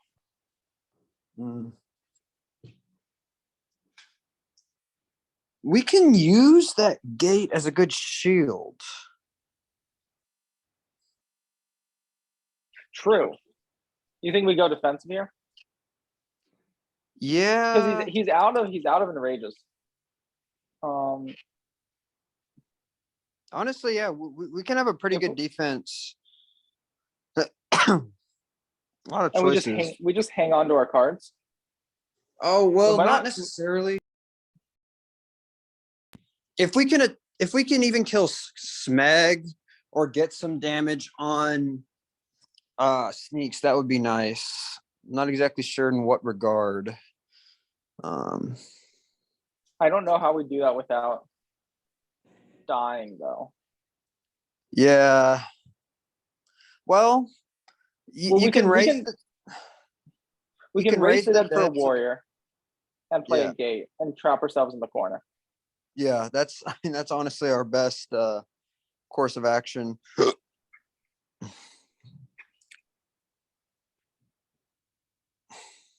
Mm. I don't even know if we pyre this turn. Yeah. Oh, well, let's think about it. Unless we get Smeg, which we likely won't, we can only get about 1 kill our turn by getting that carrier in. And then how many would he get? This honestly still might be our best turn to do it. Yeah. I guess we could leave this clinger because the clinger can't move. Only if we can kill Smeg, because Smeg can help him move. Yeah. It would be good to kill him though. Or oh, we don't have well, he has unrelenting, so we can't destroy him. Yeah. So it's a moot point. We would just send them back to the back lines, whoever we kill, which I think we still want to do this slinger with one of our attacks. Yeah, probably. So he only has 4 cards left. So honestly, if we can play defensively, we have 3 to draw. This is not all over yet. Nah.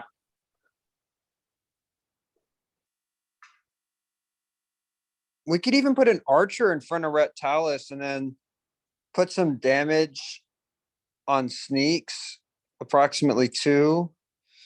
You know, we have options. Mm.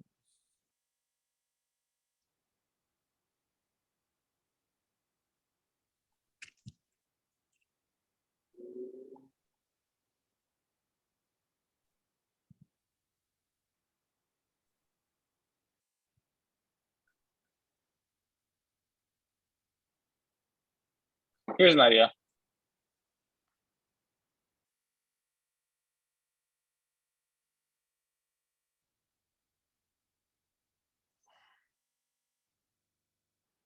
We pyre like this, Mhm. and then we move like this. Oh, yeah. Okay. And we pop a wall right here. Yeah, there's nothing he can do. Yeah. And we can even get a kill. Hellforged on this guy, Ooh. maybe? Oh, that's tough. Or we can save Hellforged. I think we should Because say we save it. assassination. Or it would be good. It'd be so awesome to get to use it right now. But we're not gonna kill. Even if this carrier won't get a boost. We can And play on the honestly, we might even want to save that sacrificial pyre, maybe. Cause it might only count for like 2 or 3, because he's probably only gonna kill about 1 or 2 of our units. that's true, but it gives us immediate raise the dead. So it's Yeah. like how important is the tempo here? Yeah, that's true. Well, we could expect to kill a lot of units next turn, and we don't need him to have that health now, because Rhett Talus is at 4 health. Yeah. Or you wanna save the fire? I'm thinking so. Should we count the last Yeah. 3 cards? Yeah, that's worth it. You can do it in that one engine or whatever. Yeah, and Or you can just we're not giving away anything by telling him we have a pyre here. yeah. He's Dunky. He already knows that. Mm.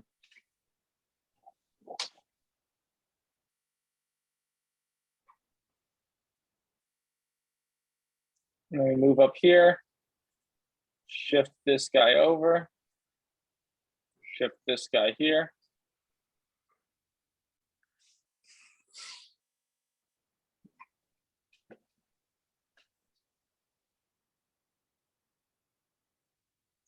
Honestly, though, maybe that warrior doesn't even No, go attack sneaks. this doesn't work because Klinger gets in. Boom, boom, boom. Klinger Oh, pops there. 2, 3. Yep, that's right. And then he could sneak 4 out of 5 melee is about 80. So that's a good point.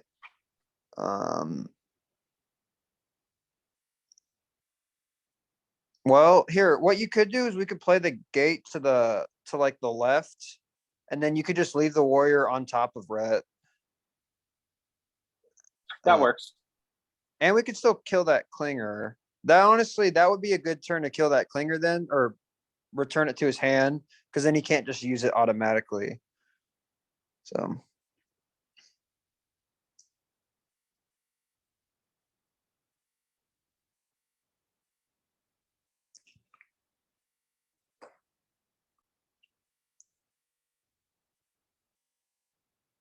Something like that. yeah. No Hellforge. Yeah, I think we can hold on to it, and then I guess the other option then is we don't even need to use the blood summon. We can hang on to the blood summon and put our 2 health. But then no, Yeah. that leaves us open to Slinger attacks down here. mm,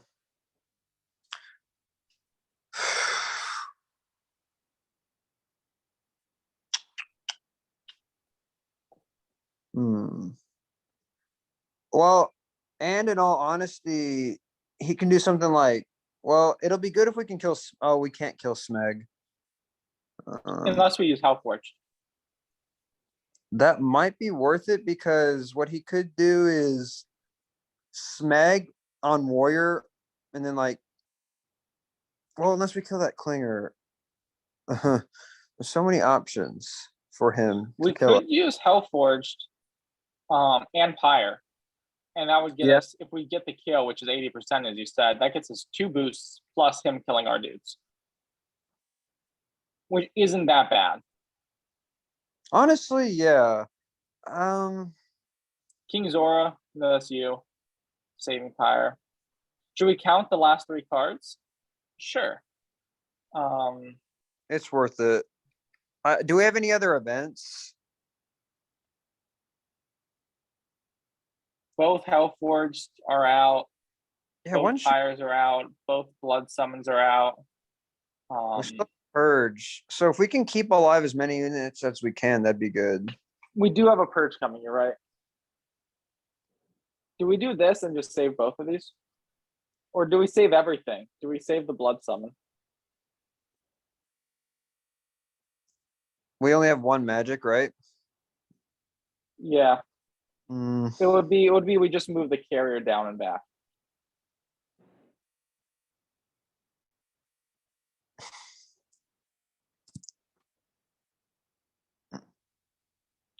Warrior, warrior, warrior, warrior.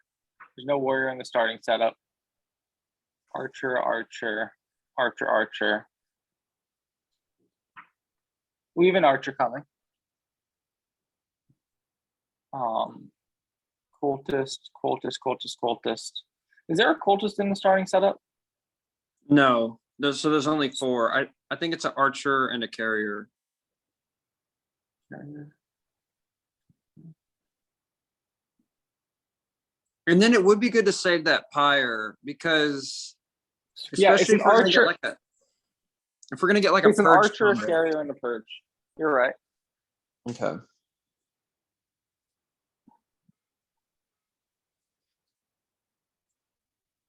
Good.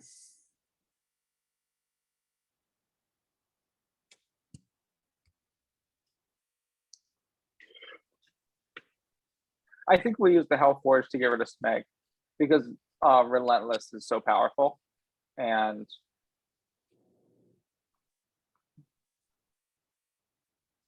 yeah. 1 is a purge, that's right.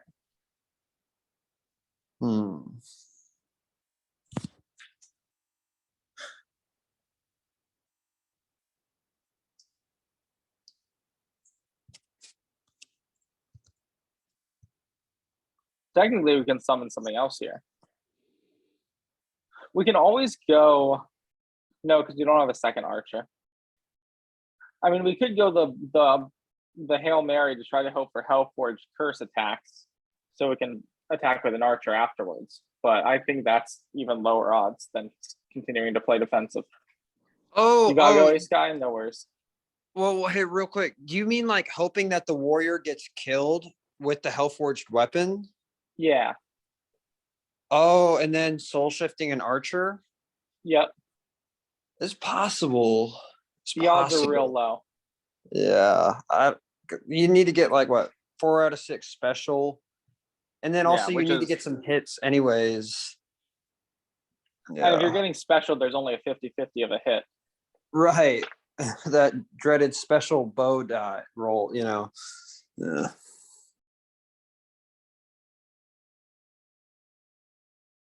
I think we go.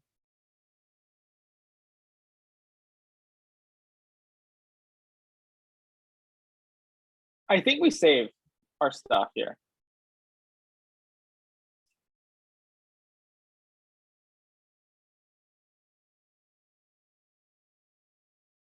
We raise the dead for a warrior.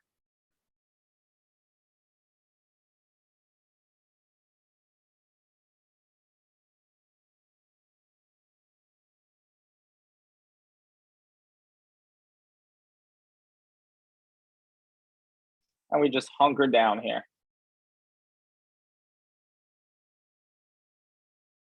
Like so.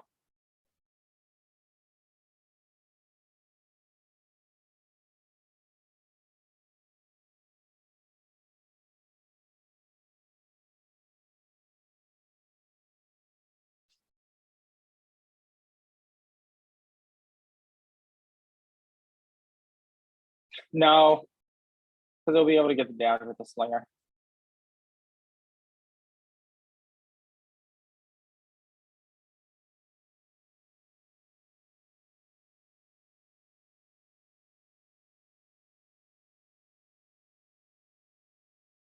I think we have to use Hellforged on Smeg. I think we have to take out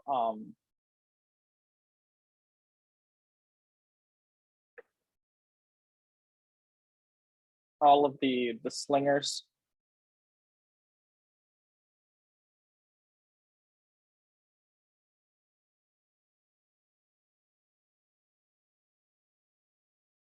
The carrier is going to get shot through.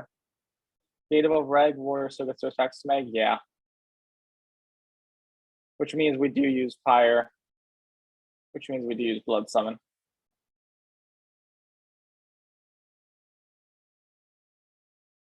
I can just jump in here. Because we're going to get rushed on the next turn if we don't use everything. I'm just wondering about the best way to defend from this. Like Say where that the again? gate. Can you hear me at all? Yes, I Is it coming can. through? Yeah, I'm just wondering about like the best way to defend from this. Like, is it best to put a gate above red to the left? Because that play you saw earlier where the climber is going to come down and bring a clinger in. How are we stopping that? Just by blocking the spots next to red, I think. And by killing Smeg, so we can't sneak the other clinger out. Exactly. I see. Yeah. Something like this. And then attack, attack, attack.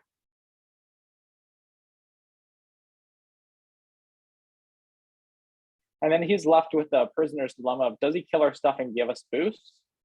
Or does he not kill our stuff and then we get to hit him again next turn? And I think that's worth it. We've taken long enough regardless. He might get if he sneaks in on the clinger, he could get 5-on-4 to the warrior, and then oh wait, no, you're still at 4 health. Which health? Are you good for this? Yeah.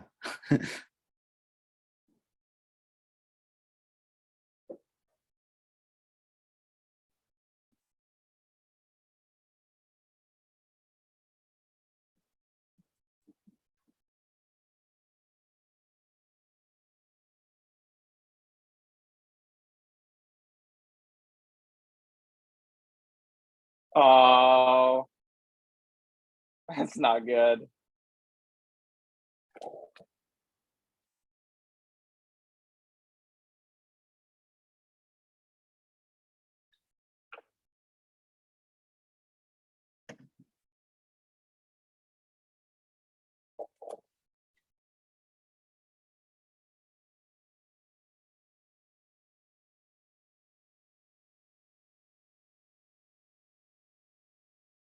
You did your best. Yeah, that was a really tough spot. Not sure what was best.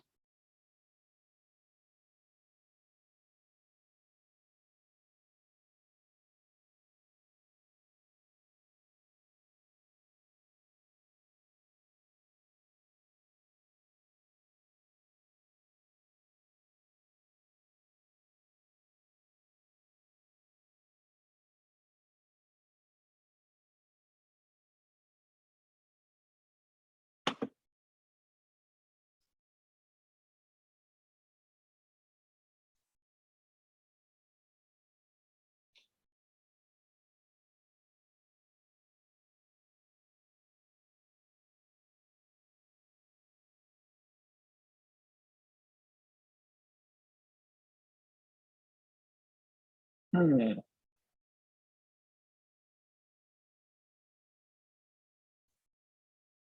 I think there's one thing we can learn from this demo, and that is we need to figure out, we should play with 45-minute timers.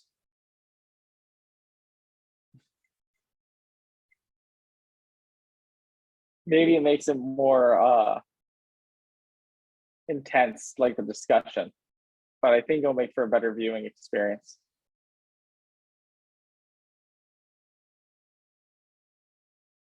We made this mistake before, but we with the teams we wanted more discussion regardless. That's probably true. It could also just be more like shotgun, like everyone gets 5 minutes to think, and then there's no discussion. You just have to do it. Though the Yeah. discussion's a lot of fun though. So True. yeah. Yeah, I like the discussion, but you're probably right. It's probably best if it's not just a 3-hour long video.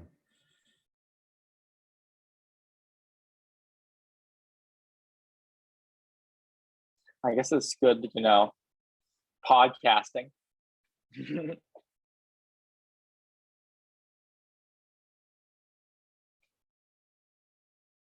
Got to play with my cat for a little bit.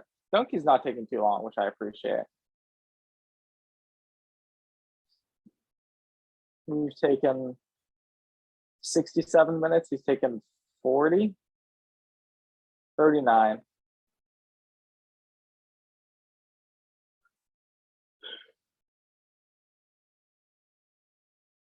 Interesting.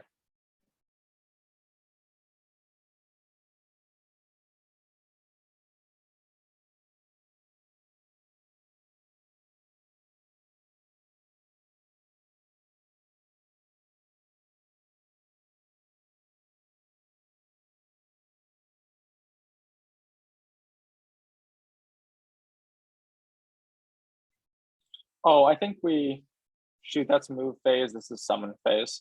I was gonna see if we could purge the warrior and then, maybe it doesn't matter if he gets the kill with the climbers.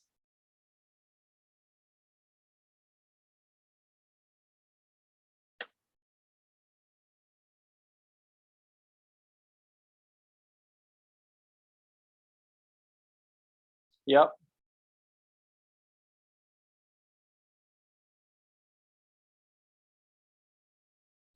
I mean, I would think the last attack would be, is he gonna sly in? I am very surprised by that. It's bull. Is that because he sees us at 3 cards? He's And thinking he zero can- magic, probably.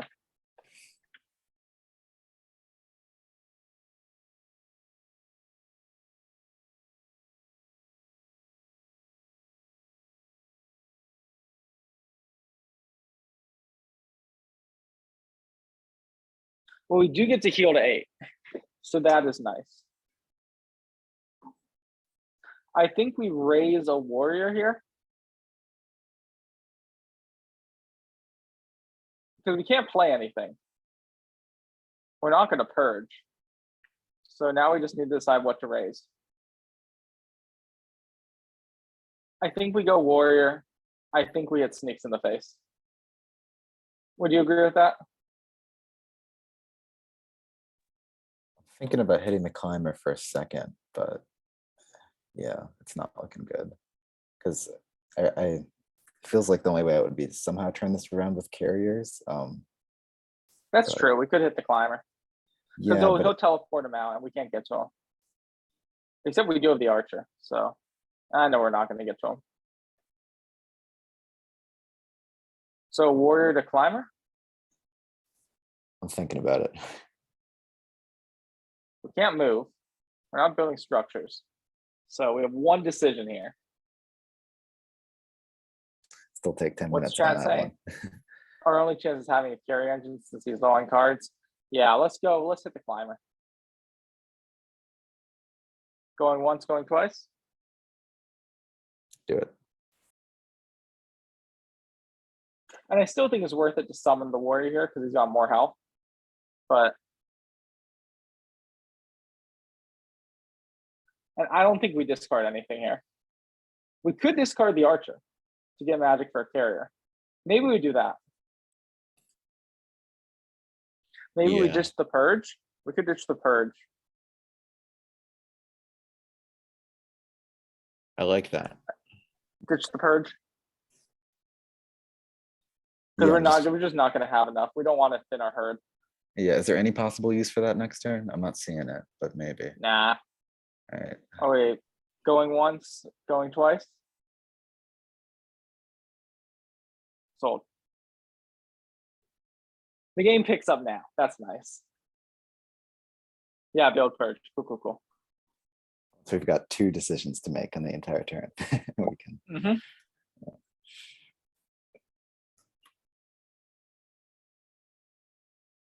And this is the end game. This is where we can actually start to predict 2, 3, 4, 5, 6 turns of advance. He'll probably whack the gate.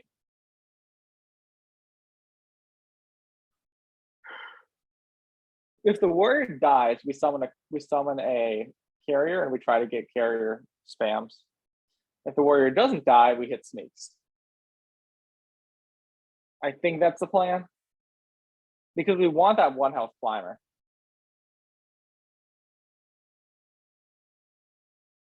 Snakes is probably out of there by the end of this, I think.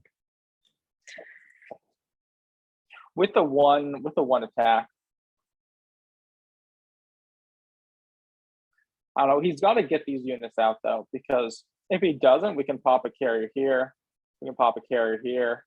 I don't think he can block all those spaces without opening up other ones like summoning here and moving this way if his Beast Rider moves up. And then we can just get carrier, carrier, normal attack, something like that. Yeah, you're totally right. He's gonna play around that.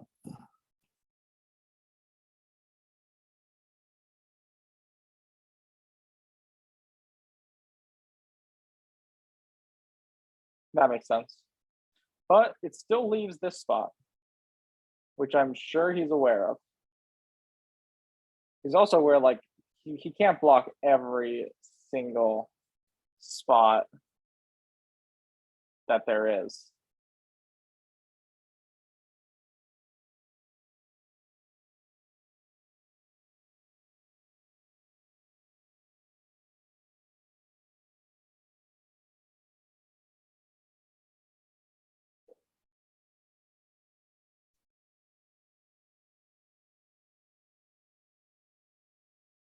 I do like we have a limit of 3 just for talking, but I think being everyone being able to chime in the chat is also really useful. Part of the big thing is just having one person who, like, at the end of the 5 minutes just makes a decision. Yeah, I think that's a good idea. It was too deferential because I wanted to be nice and not dictatorial. And I think it worked out because you guys had really good points. If I had just played this game on my own, I would have lost a long time ago. But it's less effective for the viewing experience, even if it's more effective for actually winning. Yeah, it's the first time we're figuring it out.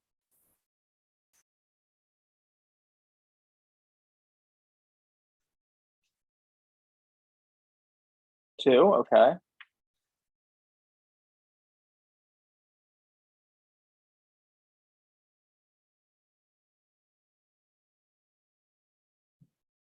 Mm-hmm.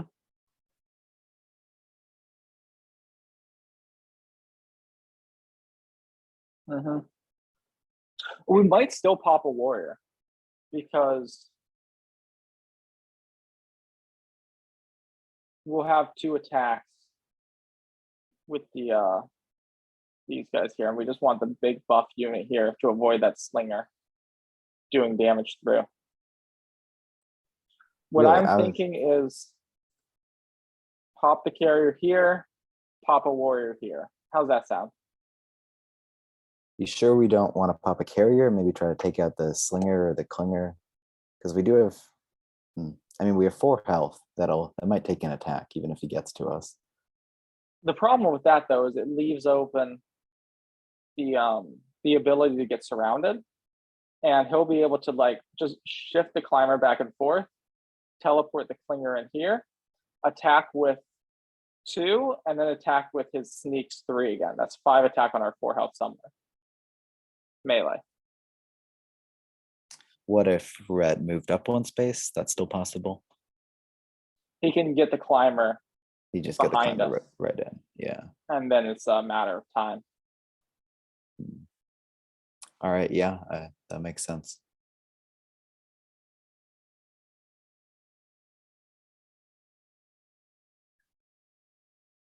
Plus, this warrior will get to hit hard after the on the climber after the carrier does damage.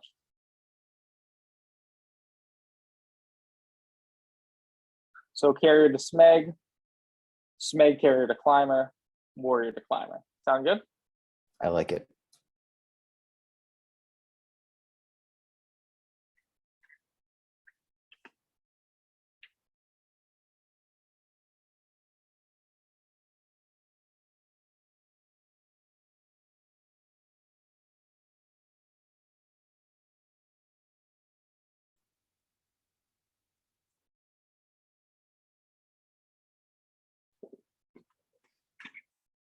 Ooh.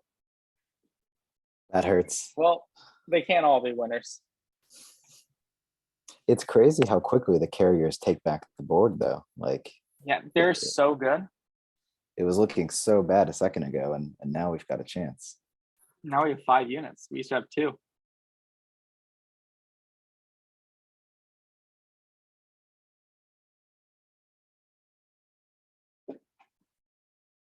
The warrior kind of looks surprised at the effectiveness of the carrier there. Got that stunned expression.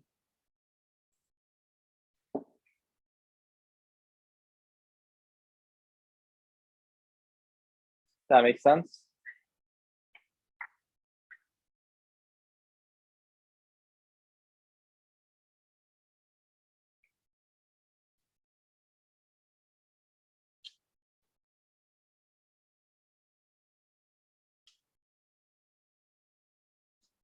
Little did he suspect we wanted to miss that warrior rule, so we have more carrier bait.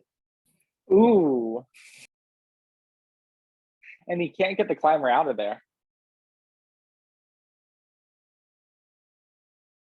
He can next turn, but not this turn. You think he's going to sneak in? Possibly.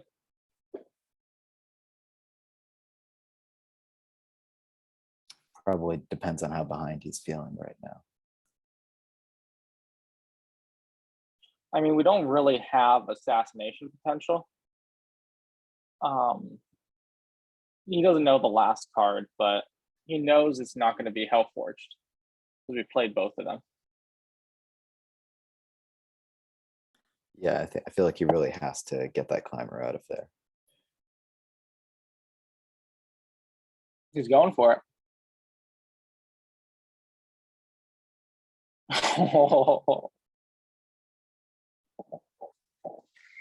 Okay, that makes sense.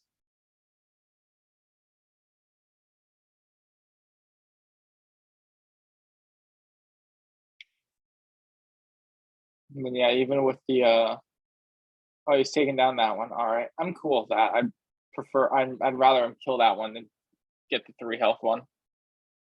Because we only have 3 attacks. Okay, I think raise a warrior, carrier to here, warrior to here. How's that sound?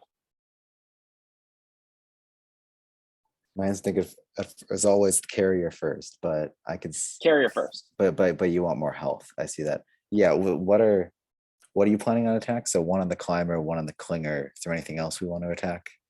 Well, we only have 3, so then it would be warrior to snakes with 4 Okay. attack. Yeah, do we want to consider attacking the beast rider on the left or the slinger up top? Yeah, I guess not I don't really. think so. Yeah, okay. I think we want to maximize our carrier number and also get sneaks out of there so we can't keep teleporting back and forth. Yeah, I like it.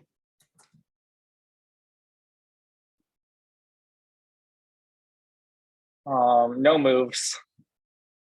I guess we could. One possibility actually is to do this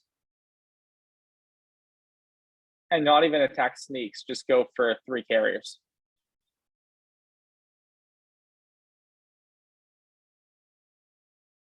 This one, this one, this one.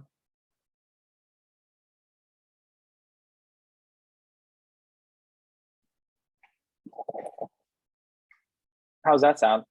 Yeah, I'm not sure how to assess that.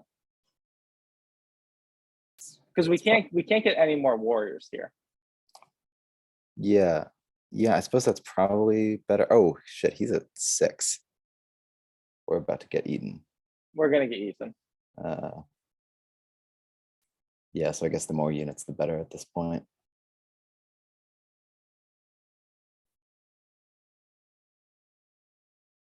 Because he'll put the eater. We're kind of trapped, so we can't run away from him successfully. Because he'll just put him here and just march him down. Yeah, so I like getting those carrier kills while we still can, I guess. All right. Unless you think we want to assassinate or get damage on snakes, but you make the final call. He'll sly him out. We can't reach him. Cool.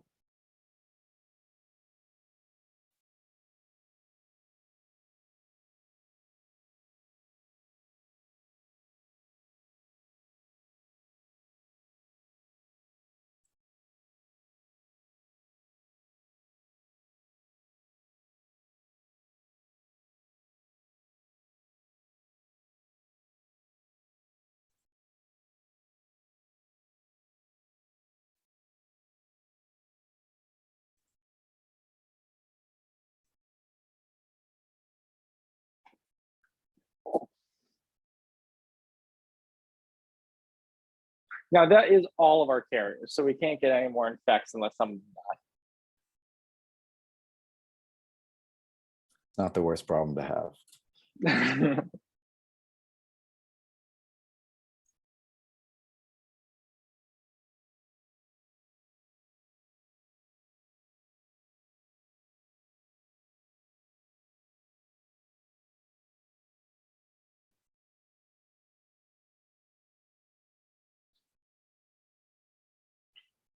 Yeah, I wonder if he's gonna try to play to position his units so we can't get those carrier kills anymore, especially with the eater coming out, or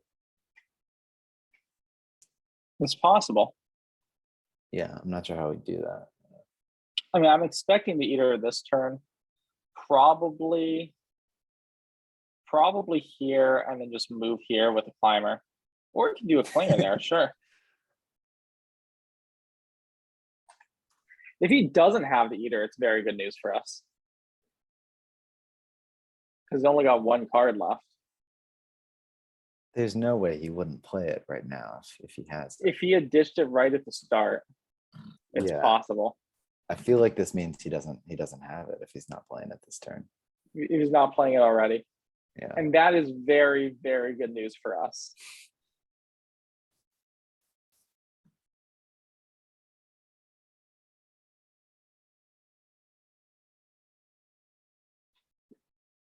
Yeah, he's skipping the summon phase other than the clinger. I think that's, I mean, what would the last card be? Like another common, a pylon? Yeah, have we only seen one pile on? Yeah, so that's he's used every other event. So the only event left is pile on.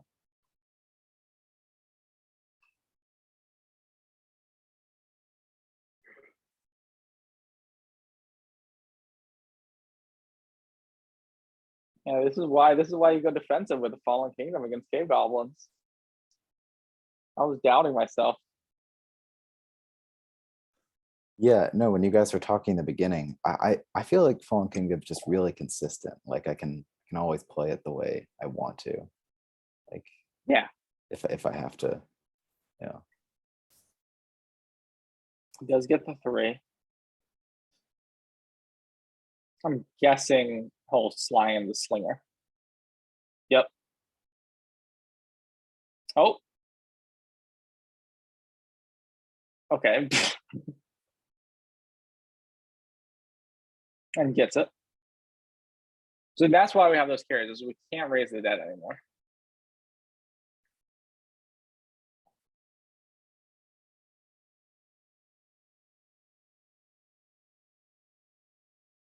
Those two can heal each other.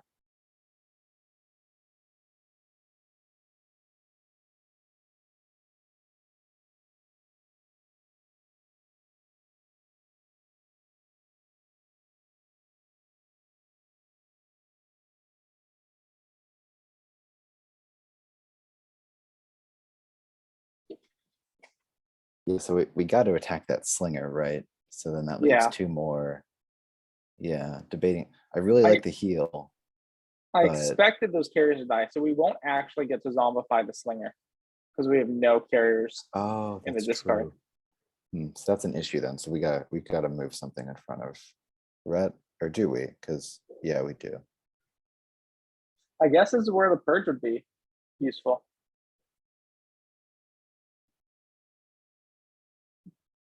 Maybe we should have ditched the archer instead. Yeah, hindsight. Yeah, because we're never getting magic for that. Oh. Do we want? Is there any world we want 2 attacks on the Beast Rider in the bottom instead of a heal? We could do that. Or we could just try to damage the 3 health ones so we can set up for carriers. But I think we need to kill the slinger regardless because it's giving him an action economy, even though we don't get a zombification out of it. Yeah, I see that.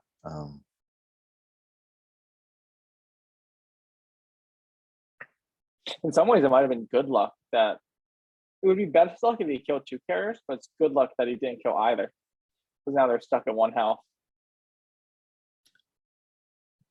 Yeah, that was forcing us to choose between more attacks and heals. It's a hard decision.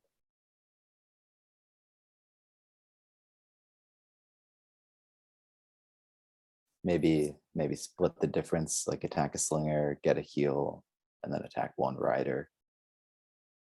Or just damage them all. Yeah. I think we might want to damage them all.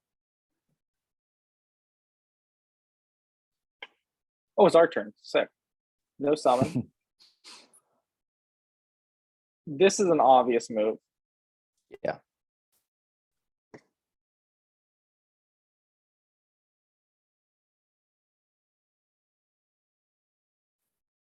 I think we shift this guy back too.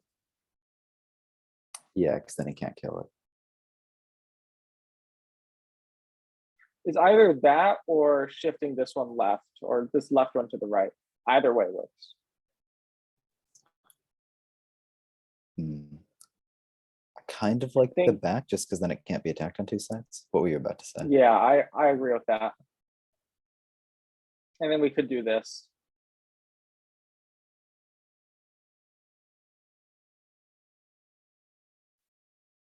I don't think it makes much of a difference, but if we're not going to go for the attacks, If we're not going to go for it. Yeah. we'll attack the carrier for sure. I think we go carrier. I kind of like your idea of just going for the attacks now because I don't know. He's not Then we gonna. wouldn't want to do that last move. We would just Yeah. hit the Beast Riders twice. Because we're gonna have a unit alive at the end of this, and Mhm. um, So carry the slinger, and then carriers to Beast Rider. We want to go that? yeah, I think so. I'm just thinking about how much he can kill. 2 of those carriers, 3 of those. So be down to 2 We don't want to carriers. focus a probably Beast enough. Rider because we won't get a carrier out of it. Yeah, no, I agree. I'm just thinking about how much is how many units are we about to lose on his next turn. But I think we'll be Maximum fine 3 with this play. Yeah. because we take out the slinger.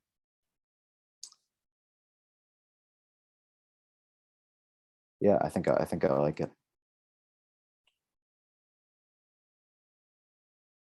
I guess the one scary thing is if he moves on his turn, if he moves the Beast Rider here, sneaks down, and attacks, boom, boom, boom. He could kill all 3. But if that happens, that's 9 out of 9 odds. And I think we just have to accept that because if even one survives, then we can get carrier storms back. Yeah, I think so. All right. Ready? Yep.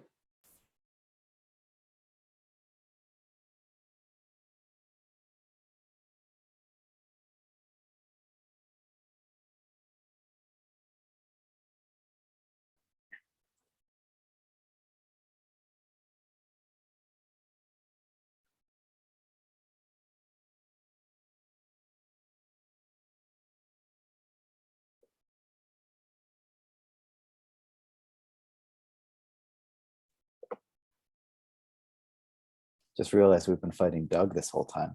They really boosted their AI. Of course. I mean, Joe's been putting in work, right? Makes sense. Yeah. Wow, I'm impressed. The AI revolution came for chess. It came for checkers. It came for Go. Now it's coming for the most complex game of all.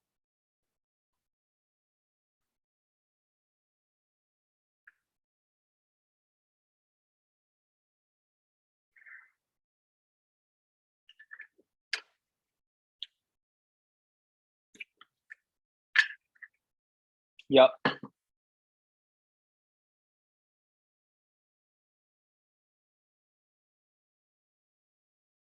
And I'm expecting Climber here, Beast Rider here.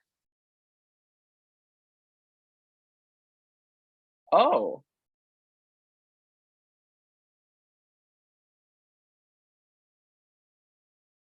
I'll take it.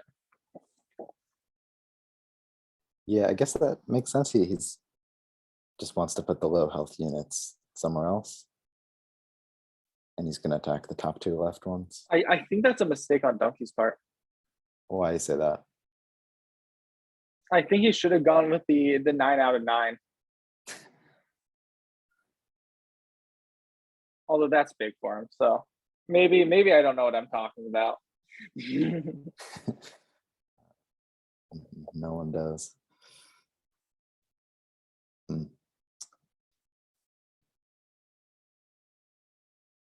Yeah, so do we move that or not? Zombify, attack snakes. Yeah, it sucks giving him that spot in between, but we can't really help it, or can we? No, they're both gonna die next turn. Yeah.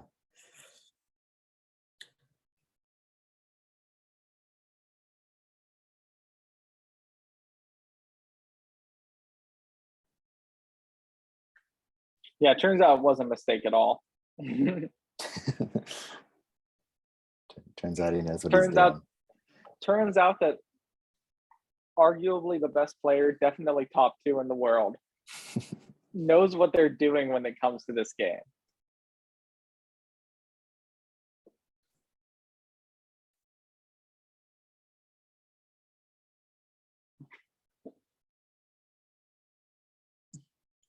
Well, it's been down to the wire either way.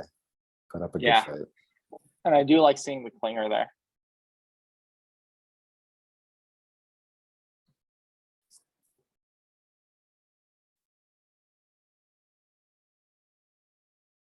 Yeah, he made it happen. I think that's it. Yeah, that's impressive. That makes me think. Wonder if we had to move the carrier to the right on the turn before this, and just give up the attack and hope he missed, Mhm. or not get that spot. Yeah, just go I ahead. guess so. Go ahead and he could still miss. Still got a shot. He could still miss. Yeah. I think we go for both zombifications. Yeah, I think so.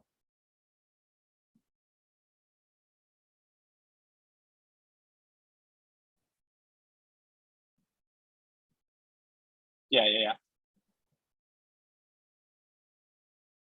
Got it.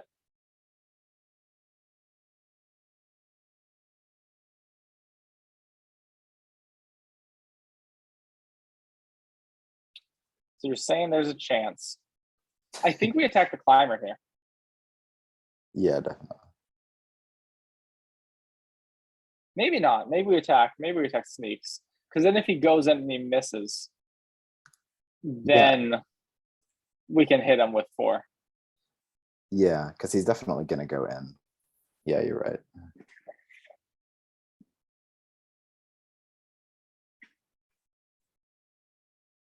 Although we will get 4 melee on us because it's sly.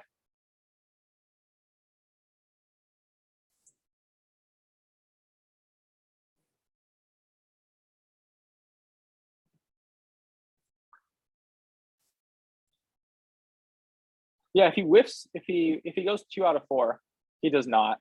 Good game. That was a really interesting one. Yeah, that was a ton of fun. Yeah, I'm gonna have to rewatch that to see in hindsight what could have done better. Like you were talking about thinking we should have saved the purge. I think Purge would have won it.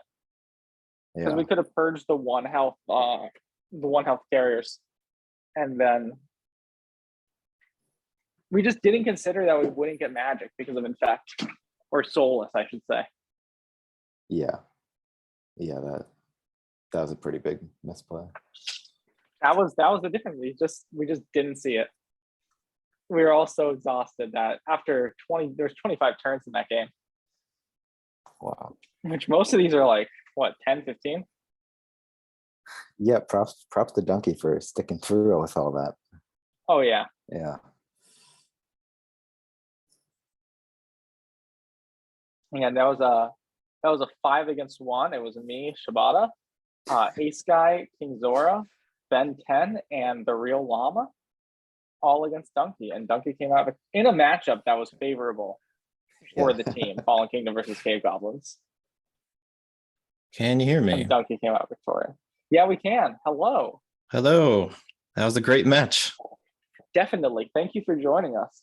Yes. And thank you for sticking by us when we have these, like, I don't know, Plato and Socrates level discussions back and forth, and you just had to sit there at your computer. Hey, that's awesome. No, that's what we're here for, right? That's what I want to bring about. Yeah. That was great. Yeah, sorry if I played a little slow, but I had a couple distractions near the end too. No worries. I mean, at the end of the clock, you spent less than an hour. We spent more than an hour 20. So you're chilling. What did you think of that match overall? That was actually, that turned into a really good match, I thought. I think so too. It was really interesting. We there was one point where we stopped for a really long time. You probably saw us moving around units next year summer. We calculated a 27% chance of just winning. Oh, where was that we at? Decided not to take it. Let me see.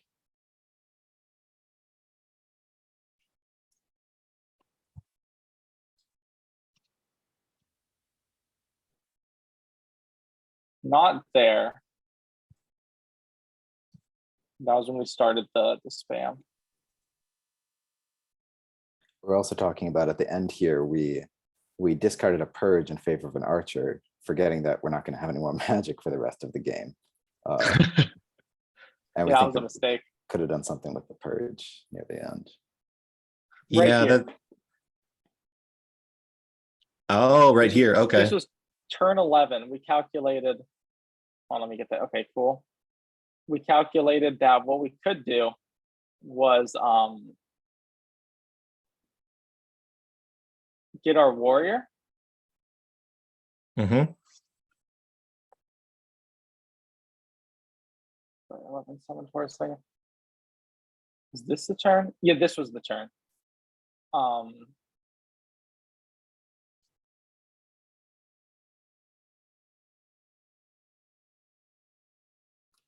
Yeah. We could get our warrior. We could blood summon off of this guy, the Okay. archer, and then the carrier to give 2 boosts to this warrior. It's already at 4. Okay. So it's already at 4. Move Red Talus over, move warrior over, move carrier over. Attack carrier to this slinger. 35 out of 36 would kill it. Infect right here. And boost this warrior to 5. So we have 5 melee coming this way. Mm-hmm. And 2 melee coming this way. And if all 7 hit, we win. Wow, that's a tough decision to make. Yeah. Yeah, that was probably the single biggest like decider amongst the whole thing. Yeah, once it got near the end, I think you mentioned that yeah, you didn't have enough, you couldn't get magic at the end because you only had carriers. And that's kind of why I targeted the that last warrior you had at the end. I knew he could kind of generate some extra magic. So I was like, oh, let's just take that out right now. Makes But sense. go ahead. No, keep going. I was just saying I agree with you. No, I was going to go to a different topic, but I was gonna say I really liked your gate, either you like the first gate placement. I like The one on B2. Yeah, I do that sometimes in this matchup. I like putting it kind of like a knight's move away in the back in this matchup, either there or on C1. I like a lot, or what is that? F2. F2 I like a lot as well. Yeah, but yeah, that's a pretty those were our solid 2 candidate spots. Yeah, it's pretty solid. I think. Yeah, I think you did really well. Well, up until, of course, Sneaks got in, but up until that move, I thought you had a really solid position. Up until here? Well, up until Sneaks got the hit on Ret Talus. Yeah, and put him to 2. That would be right here. Yep. And then you got the sneak. That was a huge sneak. Yeah, I was thinking on that turn if well on your previous turn, if you had moved your carrier that you summoned, I think on the left side. I think I was thinking if you had summoned it like right in front of Ret Talus just as a blocker, you'd have been in a really good, like, it seemed like a good position to me.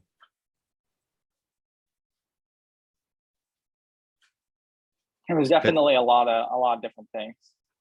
What we were so worried about you having the eater at the end. Did you like discard him earlier on, or? It was kind of near. It was actually like right during this turn. I think I discarded at the end of this turn. I normally hold the eater in this matchup, but I wasn't sure if I was just trying to get the assassination kill as fast as possible. Yeah, normally I would hold on to it, but I was like, I guess I should just try to take out Ret Talus while I can. Makes sense. We gave all 3 of our champions for tempo as well. Okay. I was wondering about that. We tried holding on to Dragos at one point where we had 5 magic. Personally, I wanted to ditch him. But then when we had a big turn with, I think it was Purge afterwards, at that point we decided it's not worth it. Not here, but yeah, right here. Because we decided to keep Dragos, but then we did all this stuff with the just summoning all those common units to get the attacks on sneaks. Did you have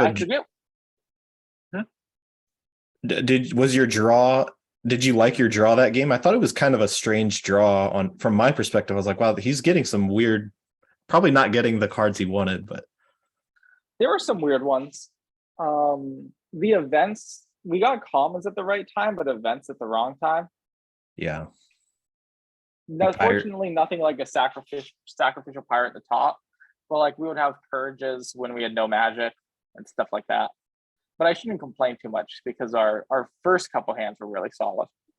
Let's see what they were actually. You had a lot of cultists in the beginning. Yeah, this was the opener. 2 cultists, an archer, a gate gold dust. I'll take that every day.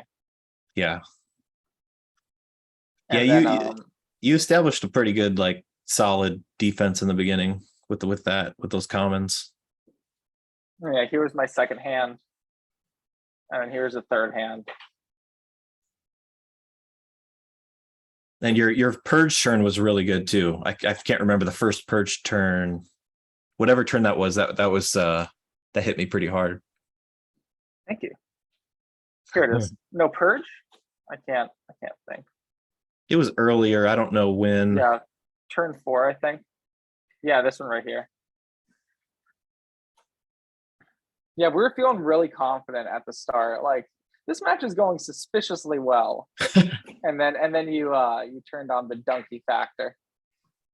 All it takes is one opening, right? Like, with cave goblins. Yeah, once they get in, they're very hard to get out. Yeah. Yeah, I guess it's just a good idea to always have sneak in mind when you're ending your turn. Yeah. Yeah. Yeah, for Movement's sure. so valuable. We were talking before the match about how strong stim shrooms was. I haven't even read all the new cards yet. Oh, it's stim shrooms. Choose any number of common or champions. Force them 1 space, boost them, do 1 damage to them. Fungal dwarfs. Okay, that sounds good. It is. It's quite scary.